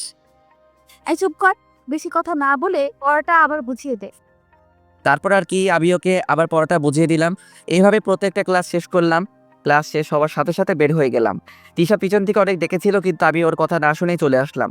তারপর গাড়ির কাছে এসে নীলা ম্যামের জন্য অপেক্ষা করতে লাগলাম। কিছুক্ষণ পরে নীলা ম্যাম চলে আসলেন। তারপর ওনাকে নিয়ে বাড়িতে চলে আসলাম। বাড়িতে এসে রুমে বসে কিছুক্ষণ রেস্ট নিচ্ছিলাম। শুয়ে থাকতে ভালো লাগছে না, তাই নিচে চলে গেলাম। গিয়ে দেখি আন্টি রান্নাঘরে কী যেন তৈরি করছেন। আমি গিয়ে বললাম, আন্টি কী রান্না করছেন? আর ওনাকে দেখে মনে হচ্ছে ওনার শরীর খারাপ। আন্টি কী রান্না করছেন? দেখ না, নীলার নাকি খিদে পেয়েছে, তাই ওর জন্য কিছু বানাতে আসলাম। তাই বলে আপনি আবার বানাতে আসবেন, আর আপনাকে দেখে মনে হচ্ছে আপনার শরীর খারাপ। মাথাটা একটু ব্যথা করছে। আপনাকে আর কিছু করতে হবে না, যান রুমে গিয়ে রেস্ট নিন। তারপর আমি জোর করে আমাকে রান্নাঘর থেকে পাঠালাম। আমি ভাবতে লাগলাম নীলা ম্যামের জন্য কী বানানো যায়। আমি আবার রান্নাটা ভালো পারি। এতিমখানায় যখন থাকতাম তখন রান্না শিখে নেই। তারপর অনেক ভেবে নীলা ম্যামের জন্য পাস্তা বানাতে লাগলাম। তারপর বানানো শেষ করে নীলা ম্যামের রুমে নিয়ে গেলাম। রুমের সামনে এসে দরজা নক করলাম। কে রে? ম্যাম, আমি আপনার জন্য খাবার নিয়ে এসেছি। ও তুই তুই আমার জন্য নাস্তা বানিয়েছিস? আসলে আন্টির মাথা ব্যথা করছে আর কাজের মেয়েটাও বাড়ি নেই, তাই আমি খাবার বানালাম। তুই কি করে ভাবলি তোর রান্না করা খাবার আমি খাবো? ম্যাম একবার খেয়ে তো দেখুন, যদি ভালো না লাগে আপনি আমাকে যা শাস্তি দিবেন তা আমি মাথা পেতে নিব। তুই যখন এত করে বলছিস তাহলে দে, খেয়ে দেখি। তারপর পাস্তার প্লেটটা ওনার হাতে দিলাম। উনি পাস্তার প্লেটটা হাতে নিয়ে খেতে লাগলেন। কি হলো ম্যাম, খাবার ভালো হয়নি? ভালো হয়েছে, এখন তুই চা। তারপর আমি চলে আসলাম। এদিকে নীলা ম্যাম ভাবতে লাগলো ও কিভাবে এত ভালো পাস্তা তৈরি করলো। রেস্টুরেন্টে ও তো এত ভালো পাস্তা খাওয়া যায় না। আমি রুমে আসলাম। রুমে এসে কিছুক্ষণ বসতেই মাগরিবের আজান দিয়ে দিল। তারপর মসজিদে চলে গেলাম, নামাজ পড়ে আবার বাড়ি চলে আসলাম। বাড়িতে এসে হালকা কিছু নাস্তা করলাম, তারপর নাস্তা করে পড়তে বসলাম। কিছুক্ষণ পড়লাম, হঠাৎই নীলা ম্যাম আমাকে ডাকতে লাগলেন। আমি ওনার রুমে গেলাম, গিয়ে দেখলাম রেডি হয়ে বসে আছেন। তুই এসেছিস, যা গাড়ি বের কর। ম্যাম এখন এই সময় কোথায় যাচ্ছেন? এখন কি তোকে কৈফিয়ত দিতে হবে আমি কোথায় যাচ্ছি? না আমি তা বলছি না। তাহলে এখনো দাঁড়িয়ে আছিস কেন? কি বললাম শুনতে পাসনি? আমি আর দাঁড়িয়ে না থেকে চলে গেলাম। কি মেয়ে রে বাবা, কিছুদিন পর পরীক্ষা, কোথায় বাড়িতে বসে বসে পড়বে তা নয়, আর উনি পার্টি করে বেড়াচ্ছে। কিছুক্ষণ পর নীলা ম্যাম আসলেন। উনি গাড়িতে উঠে বসলেন। কিছু দূর আসতে উনি একটা নাইট ক্লাবের সামনে গাড়ি দাঁড় করাতে বললেন। উনি গাড়ি থেকে নামার সময় আমি বললাম, ম্যাম কালকে যে ছেলেগুলো এসেছিল না, ওদের সাথে আপনি একটু কম মিশবেন, ওদের দেখে আমার সুবিধার মনে হচ্ছে না। এই কথা বলার সাথে সাথে উনি কষে আমার গালে একটা চড় মারলেন। তারপর রেগে বলতে লাগলেন, কুত্তার বাচ্চা, তোর এত বড় সাহস তুই আমার বন্ধুদের নামে বাজে কথা বলিস? ওরা তোর মতো ছোট লোক নয়, বুঝলি? চলে যা এখান থেকে, তোকে দেখলেই আমার কেমন জানি করে। আসো, সোজা বাড়ি চলে যাবে। কেন আপনি বাড়ি যাবেন না? তোকে ভাবতে হবে না, আমি সময় মতো বাড়ি পৌঁছে যাব। তারপর আমি গাড়ি নিয়ে বাড়ি চলে আসলাম। কেন যে কথাগুলো বলতে লাগলাম। তারপর আমি আবার বই বের করে পড়তে লাগলাম। পড়তে পড়তে রাত 11টা বেজে গেল। আন্টি আমার রুমে আসলেন, এসে বলতে লাগলেন, দেখ না, নীলা সেই কখন বেরিয়েছে, এখনো বাড়ি আসছে না, তুই একটু গিয়ে দেখ না। কি উনি এখনো বাড়ি আসেননি? আচ্ছা আপনি টেনশন করবেন না, আমি দেখছি। তারপর গাড়ি নিয়ে বেরিয়ে পড়লাম। সেই নাইট ক্লাবের সামনে এসে গাড়ি দাঁড় করালাম। তারপর আমি তাড়াতাড়ি ক্লাবের ভিতরে গেলাম। গিয়ে দেখলাম ভিতরে কেউ নেই। আমার মনে হচ্ছে আওয়াজটা উপর থেকে আসছে, তাই আমি তাড়াতাড়ি সিঁড়ি বেয়ে উপরে উঠলাম। উঠে দেখে আমার পাশে একটা রুম আছে। সেই রুম থেকে আওয়াজটা আসছে। রুমের ভেতর থেকে কিছু কথা শুনতে পাচ্ছিলাম। দরজার সামনে দাঁড়িয়ে কথাগুলো শুনতে লাগলাম। ওই শুন, চিৎকার চেঁচামেচি করে কোনো লাভ হবে না, তোকে এখানে কেউ বাঁচাতে আসবে না। আমি তোদের কি ক্ষতি করেছি? তোরা কেন আমার সাথে এমন করছিস? তোরা তো আমার বন্ধু। বন্ধুকে তোর, আমরা তোর সাথে এতদিন অভিনয় করেছিলাম। প্লিজ, আমি তোদের পায়ে পড়ি, আমার এত বড় সর্বনাশ করিস না। চুপ কর। এই না, তোরা আমার কাছে আসবি না। আমি ভাবতে লাগলাম, না এবার আমাকে কিছু করতে হবে, না হলে ছেলেগুলো মেয়েটার সাথে খারাপ কিছু করে ফেলবে। তারপর আমি জোরে জোরে দরজা ধাক্কাতে লাগলাম। দরজা ধাক্কানো দেখে ছেলেগুলো বলতে লাগলো, কিরে এখন আবার কে এলো? চল গিয়ে দেখি। ওই, কি পাগল হয়ে গেছিস? এখন দরজা খুললে সমস্যা হবে। কেউ দরজা খুলছে না। আমি দরজা ভাঙার সিদ্ধান্ত নিলাম। তারপর জোরে জোরে 2 লাথি মারতেই দরজা খুলে গেল। ভিতরে গিয়ে যা দেখলাম, নীলা ম্যাম হাত পা বাঁধা অবস্থা বিছানায় শুয়ে আছে। তার পাশে সেই ছেলেগুলো দাঁড়িয়ে আছে। ওরা আমাকে দেখেই বলতে লাগলো, বাহ, তুই তো দেখছি একেবারে ঠিক সময় এসেছিস। আমরা এখনো ওর সাথে কিছুই করিনি। আই, তুইও আমাদের সাথে যোগ দে। আমরা জানি ও তোর সাথে এতদিন অনেক অন্যায় করেছে, আর সব কিছুর প্রতিশোধ দিতে পারবি। নীলা ম্যামের দিকে তাকিয়ে দেখি আমার দিকে অসহায় দৃষ্টিতে তাকিয়ে আছে। আমি ভাবতে লাগলাম ওদের সাথে বুদ্ধি খাটিয়ে চলতে হবে, না হলে নীলা ম্যামকে বাঁচাতে পারবো না। আমাকে এভাবে ভাবতে দেখে ওরা বলতে লাগলো, কি ভাবছিস? রাজি হয়ে যা, তোর প্রতিশোধ নিতে পারবি। আমি বললাম ঠিক আছে, আগে তোরা চা। নীলা ম্যামের দিকে তাকিয়ে দেখে উনি কান্না করছেন। তারপর ওরা দুজন ধীরে ধীরে নীলা ম্যামের দিকে এগোতে লাগলেন। আমি পিছনে দাঁড়িয়ে আছি, আশেপাশে কিছু আছে কিনা দেখছি, যেটা দিয়ে ওদের আঘাত করা যায়। হঠাৎই লাঠির মতো কিছু একটা দেখতে পেলাম। তারপর সেটা নিয়ে ওদের দুজনের মাথায় 2টো বাড়ি মারলাম। সাথে সাথে ওরা দুজন মাটিতে লুটিয়ে পড়ে অজ্ঞান হয়ে। এবার নীলা ম্যামের দিকে তাকিয়ে দেখি ওনার মুখ থেকে কান্না করার ভাবটা চলে গেল। আমি এবার ওনার দিকে একটু অন্যভাবে এগিয়ে যেতে লাগলাম, ঠিক ওরা যেভাবে এগিয়ে আসছিল। আমাকে এভাবে আসতে দেখে উনি ভয় পেয়ে গেলেন। তারপর আমতা আমতা করে বলতে লাগলেন, আমার দিকে এভাবে তাকিয়েছিস কেন? কেন? ওরা যা করতে পারে নাই তার জন্য। দেখ, ওইসব কিছু করলে কিন্তু ভালো হবে না বলে দিলাম। সেই সব পরে দেখা যাবে। এই কথা বলেই ওনার দিকে এগিয়ে যেতে লাগলাম। কাছে যেতেই উনি ভয়ে চোখ বন্ধ করে ফেললেন। তারপর আমি ওনার হাতে পায়ের বাঁধন খুলে দিলাম। এই ম্যাম, চোখ খুলেন, আমি আপনার হাত পা খুলে দেওয়ার জন্য এসেছি। দেখলেন, গরিবের কথা বাসি হলেও সত্যি। আমি আপনাকে আগেই বলছিলাম যেন ওদের সাথে না মিশেন। তার বিনিময়ে আপনি আমাকে 2টো থাপ্পড় দিলেন, ছোটলোক বলে অপমান করলেন। এবার দেখলেন তো কে আসল ছোটলোক। আপনি আমাকে দিনের পর দিন শুধু অপমান করে গেলেন, কারণে অকারণে চড় থাপ্পড় মারতেন, কারণ আপনার মাঝে অহংকার আছে। আজকে যদি ওরা আপনার সাথে কিছু করে ফেলতো তাহলে কোথায় যেত আপনার সেই অহংকার? আমি আজ ইচ্ছে করলে এতদিন আপনি আমার সাথে যা কিছু করেছেন সব কিছুর প্রতিশোধ নিতে পারতাম, কিন্তু না, আমি তা করিনি, কারণ আমি সেই শিক্ষা পাইনি। আজ হয়তো অনেক কথা বলে ফেলেছি যেগুলো আমার বলা উচিত হয়নি, তার জন্য ক্ষমা করবেন। ও আরেকটা কথা, আপনাদের বাড়িতে আমি আর 2 মাস থাকবো, ফাইনাল পরীক্ষা দিয়ে চলে যাব। দয়া করে এই কয়টা দিন আমাকে সহ্য করুন, এবার বাড়ি যেতে হবে, চলুন। একথা বলেই আমি কিছু দূর চলে আসলাম। কি ব্যাপার, নীলা ম্যাম আসছো না কেন? পিছন ফিরে তাকাতেই দেখে উনি মাটিতে বসে আছে। কি হলো, বসে গেলেন কেন? হাঁটতে পারছি না, পায়ে ব্যথা করছে। পায়ে কিভাবে পেলেন? পাটা তো ফুলে গেছে। আসলে ওরা যখন আমার হাত পা বাঁধছিল তখন ব্যথা লাগে। এখন বাড়ি কিভাবে যাবেন? আমি কিভাবে বলবো? তারপর আমি ভাবতে লাগলাম কি করা যায়। তারপর নীলা ম্যামকে কোলে তুলে নিলাম। সরি ম্যাম, এছাড়া কোনো উপায় ছিল না। তারপর ওনাকে কোলে নিয়ে গাড়ির কাছে আসলাম, ওনাকে গাড়িতে বসিয়ে দিলাম। তারপর গাড়ি ড্রাইভ করে বাড়িতে চলে আসলাম। আটার বস্তাটাকে আবার কোলে নিতে হলো। ওনাকে নিয়ে বাড়ির ভিতরে ঢুকতেই দেখলাম আঙ্কেল আন্টি দুজনেই সোফায় বসে আছে। আমাদের এই অবস্থা দেখে দুজনেই দাঁড়িয়ে পড়লেন। আমি গিয়ে নীলা ম্যামকে সোফায় বসিয়ে দিলাম। আঙ্কেল আমার কাছে এসে বলতে লাগলো, বাবা, নীলা কি হয়েছে? সেটা আমার থেকে উনি ভালো বলতে পারবে। এ কথা বলেই আমি রুমে চলে আসলাম। এদিকে আঙ্কেল নীলা ম্যামকে জিজ্ঞাসা করলেন কি হয়েছে। তারপর নীলা ম্যাম প্রথম থেকে শেষ পর্যন্ত যা হলো সব কিছু বললেন। সব শোনার পর আঙ্কেল রেগে গিয়ে বলতে লাগলেন, কি, ওদের এত বড় সাহস? ওরা আমার মেয়ের সাথে এসব করতে চেয়েছে? তুই শুধু ওদের নাম বল। আমার মনে হয় ওরা এখনো ওখানেই আছে, তুমি পুলিশ পাঠিয়ে দাও। ঠিক আছে, তাই হবে। এদিকে আমি রুমে বসে ভাবতে লাগলাম আঙ্কেল বাড়িতে কখন এলেন, ওনা তো দেশের বাইরে থাকার কথা। এসব ভাবছিলাম, হঠাৎই দরজা ধাক্কানোর শব্দ পেলাম। দরজা খুলে দেখে আঙ্কেল দাঁড়িয়ে আছে। আমাকে দেখে সাথে সাথে জড়িয়ে ধরলেন। তারপর বলতে লাগলেন, তোমাকে কি বলে যে ধন্যবাদ দিব তা বুঝতে পারছি না। আঙ্কেল, ধন্যবাদের কি আছে, আমি তো আমার কাজ করেছি। তুমি একবার আমার জীবন বাঁচিয়েছো, আর আজ আমার মেয়ের। তুমি তো আমাকে ঋণী করে ফেললে। আঙ্কেল কি যে বলে না। চলো এবার নিচে চলো, ডিনার করবে। তারপর আমি নিচে চলে গেলাম। খাবার টেবিলে গিয়ে দেখলাম নীলা ম্যাম আগে থেকে বসে আছে। আমি গিয়ে আমার খাবারটা নিয়ে যেয়ে চলে আসতে যাব, অমনি কেউ একজন বলল, তুমি এখানে বসে খেতে পারো, উপরে যেতে হবে না। কথাটা কে বলল তা শোনার জন্য যেই পিছনে ফিরলাম, আমি তো দেখলাম নীলা ম্যাম দাঁড়িয়ে আছে। আমি আঙ্কেলকে জিজ্ঞাসা করলাম, আঙ্কেল, কথাটা কি আপনি বলেছেন? না তো।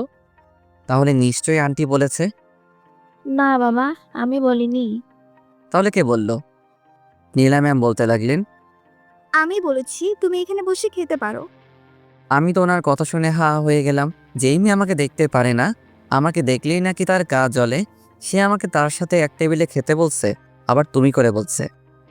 কি হলো, দাঁড়িয়ে আছো কেন, বসো। আঙ্কেল আন্টির দিকে তাকিয়ে দেখি ওনারাও করে তাকিয়ে আছে। আমার মতো হয়তো তারাও নীলা ম্যামের কথাগুলো বিশ্বাস করতে পারছে না। না ম্যাম, আমি এখানে বসে খাবার খেলে আপনার সমস্যা হবে। আমার কোনো সমস্যা হবে না, তুমি বসো। আমি আর কথা না বলে আমার খাবার নিয়ে উপরে চলে গেলাম। আমাকে এভাবে চলে যেতে নীলা ম্যাম আঙ্কেলকে বলতে লাগলো, বাবা, ও চলে গেল কেন? তুই ওর সাথে এতদিন যা করেছিস, তারপর তুই কি করে ভাবলি ও তোর সাথে বসে এক টেবিলে খাবার খাবে? আজ যদি ওর জায়গায় অন্য কেউ থাকতো তাহলে তোর থেকে সব কিছুর প্রতিশোধ নিত। ওর সাথে আর খারাপ ব্যবহার করিস না। এবার খাবারটা শেষ কর। এদিকে আমি রুমে এসে খাবার খেতে লাগলাম। খাবার খাওয়া শেষ করে ঘুমানোর প্রস্তুতি নিলাম।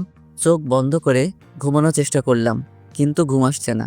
শুধু নীলা ম্যামের কথাগুলো মনে পড়ছে। উনি কিভাবে আমার সাথে এত ভালো ব্যবহার করছেন, এমনটা তো হওয়ার কথা নয়। হয়তো ওনার সম্মান বাঁচিয়েছি, তাই ভালো ব্যবহার। ধুর, মাথায় কিছু আসছে না। কে জানে কি চলছে ওর মনে।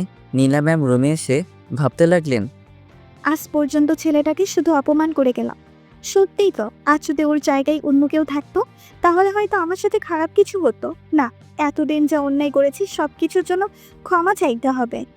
আমি ঘুমানোর চেষ্টা করছি, কিন্তু কিছুতেই ঘুম আসছে না। তাই মনে করলাম কিছুক্ষণ ফোন ঘাটাঘাটি করি। ফোনটা হাতে নিয়ে বন্ধ হয়ে গেছে। দূর, এখন কি করব? তারপর ফোনটা চার্জে লাগিয়ে ঘুমানোর চেষ্টা করলাম। ফজরের আজানের শব্দে ঘুমটা ভেঙে গেল। তারপর উঠে মসজিদে চলে গেলাম। নামাজ পড়া শেষ করে বাইরে কিছুক্ষণ হাঁটাহাঁটি করলাম। তারপর বাসায় চলে আসলাম। এসে দেখতে পেলাম এখনও কেউ ঘুম থেকে ওঠেনি। তাই আমি রুমে এসে পড়া শুরু করে দিলাম। আমি মাথা নিচু করে বই পড়ছিলাম। হঠাৎই কেউ একজন চা হাতে নিয়ে আমার সামনে দাঁড়ালো। আমি ভাবলাম হয়তো কাজের মেয়েটা এসে, তাই না দেখে বলতে লাগলাম, চাটা এখানে রেখে চলে যাও। মেয়েটা বলল, আচ্ছা ঠিক আছে। আমি ভাবতে লাগলাম কি ব্যাপার, ওর ভয়েস চেঞ্জ হলো কীভাবে। আমি মাথা তুলে যেই উপরের দিকে তাকালাম, দেখলাম নীলা ম্যাম দাঁড়িয়ে আছে চা নিয়ে। তারপর আমার আর কিছুই মনে নেই, মানে আমি অজ্ঞান হয়ে গেলাম। যখন জ্ঞান ফিরল তখন দেখলাম আমি বিছানায় শুয়ে আছি, আর নীলা ম্যাম আমার পাশে বসে আছে। ওই, তোমার কি হয়েছিল? হঠাৎ করে জ্ঞান হারালে কেন? আপনাকে দেখি। আমাকে দেখে জ্ঞান হারালে? হাসবেন না বলে দিলাম। আমি কি ভূত না পেতনি যে আমাকে দেখে জ্ঞান হারাতে হবে? না, তা হবেন কেন? আমার এই অবস্থা হয়েছে আপনি যে কাজটা করছেন তা দেখে। আমি আবার কি কাজ করলাম? ওই যে আমার জন্য চা নিয়ে আসলেন, যে মেয়ে আমাকে অপমান না করে, এক মুহূর্ত থাকতে পারে না, সে আমার জন্য চা নিয়ে আসছে। ব্যাপারটা ঠিক হজম করতে পারলাম না, তাই জ্ঞান হারালাম। আমি জানি এতদিন তোমার সাথে অনেক অন্যায় করেছি। আমি আমার ভুল বুঝতে পেরেছি। প্লিজ তুমি আমাকে ক্ষমা করে দাও। আমি তো বিশ্বাস করতে পারছি না আপনি আমার কাছে ক্ষমা চাইছেন। অন্যায় যখন করেছি তখন তো ক্ষমা চাইতেই হবে। থাক, ক্ষমা চাইতে হবে না। আপনি আপনার ভুল বুঝতে পেরেছেন, তাতেই আমি খুশি। না, তবুও আমাকে ক্ষমা করে দাও। বললাম তো ক্ষমা চাইতে হবে না। কথা বলেই আমি ওয়াশরুমে চলে গেলাম। আর এদিকে নীলা ম্যাম ভাবতে লাগলো, আমি জানি তুমি আমাকে ক্ষমা করতে পারো না, যে করেই হোক তুমি আমাকে ক্ষমা করে দাও। ওয়াশরুম থেকে বের হয়ে নীলা ম্যাম আছে কিনা দেখতে লাগলাম। না, নেই। টেবিলের উপর চায়ের কাপটা রাখা আছে। দেখি তো চাটা কেমন হয়েছে। না, ভালোই হয়েছে। কিছুক্ষণ পরেই কাজের মেয়েটা নাস্তা করার জন্য ডাকতে আসলো। আমি ওকে আমার নাস্তাটা রুমে দিয়ে যেতে বললাম। তারপর ও চলে গেল। কিছুক্ষণ পরে আবার আসলো খালি হাতে। এসে বলতে লাগলো, স্যার আপনাকে নিচে আসতে বলেছে। আমি বললাম, আচ্ছা ঠিক আছে আসছি। তারপর নিচে চলে গেলাম। খাওয়ার টেবিলে যেতে আঙ্কেল বলল, ও তুমি এসেছো? দাঁড়িয়ে আছো কেন? আপনি আমাকে ডেকেছিলেন। একসাথে নাস্তা করব, তাই তোমাকে ডেকে আনলাম। সরি আঙ্কেল, আমি এখানে বসে খাবার খেলে একজনের নাকি খাবার হজম হবে না। এই কথাটা বলার পর নীলা ম্যামের দিকে তাকিয়ে দেখি উনি মন খারাপ করে ফেলেছেন। দেখো আমি জানি তুমি কথাগুলো কাকে বলছো। নীলা ওর ভুল বুঝতে পেরেছে, আর ও নাকি তোমার কাছে ক্ষমাও চেয়েছে। তাই প্লিজ তুমি ওকে ক্ষমা করে দাও। আচ্ছা ঠিক আছে, ক্ষমা করে দিলাম, কিন্তু আমি এখানে বসে খেতে পারবো না। কারণ উপরে খেতে খেতে আমার অভ্যাস হয়ে গেছে, তাই এখানে খেতে পারবো না। বুঝলাম, কিন্তু এখন থেকে এখানে বসে খাওয়ার অভ্যাস করতে হবে। সরি আঙ্কেল, আমি পারবো না। তুমি আমার কথার অমান্য করছো, বসো বলছি। তারপর আর কি, আঙ্কেলের রাগ দেখে ভয়ে বসে পড়লাম। নীলা ম্যামের দিকে তাকিয়ে দেখি ওনার মুখে হাসি দেখা যাচ্ছে। নাস্তা শেষ করে রুমে চলে গেলাম। ঘড়ির দিকে তাকিয়ে দেখি কলেজের সময় হয়ে গেছে। তাই আর দেরি না করে কলেজে যাওয়ার জন্য রেডি হলাম। তারপর নিচে এসে নীলা ম্যামের জন্য অপেক্ষা করতে লাগলাম। এখনও আসছে না কেন, তাই পকেট থেকে ফোনটা বের করলাম। কালকে রাতে মোবাইল চার্জে দেওয়ার পর আর ওপেন করিনি। মোবাইলটা ওপেন করতে 50টা মিস কল, সবগুলো তিশার মোবাইল থেকে। ও এতগুলো মিস কল কেন দিল? হঠাৎই গাড়ির দরজা খোলার শব্দ পেলাম। দেখলাম নীলা ম্যাম গাড়ির ভিতরে বসে আছে। আমি ওনাকে যত দেখছি তত অবাক হচ্ছি। আপনারা তো জানেনই সেদিন গাড়ির দরজা খুলতে দেরি করায় উনি আমার সাথে কি করেছেন। তারপর গাড়ি স্টার্ট দিলাম। গাড়ি চলতে লাগলো তার আপন গতিতে। দুজনেই নীরব, কেউ কোনো কথা বলছে না। হঠাৎই নীলা ম্যাম নীরবতা ভেঙে বললেন, একটা কথা বলবো, এবার থেকে তুমি আর আমাকে নাম বলে ডাকবে না। ও তাহলে কি বলে ডাকবো? কেন আমার নাম ধরে ডাকবে? মাফ করবেন, আমি আপনাকে ম্যাম ছাড়া অন্য কিছু ডাকতে পারবো না।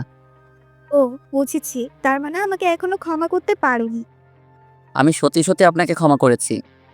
যদি আমাকে নাম ধরে ডাকো তবেই বুঝবো তুমি আমাকে ক্ষমা করে দিয়েছো।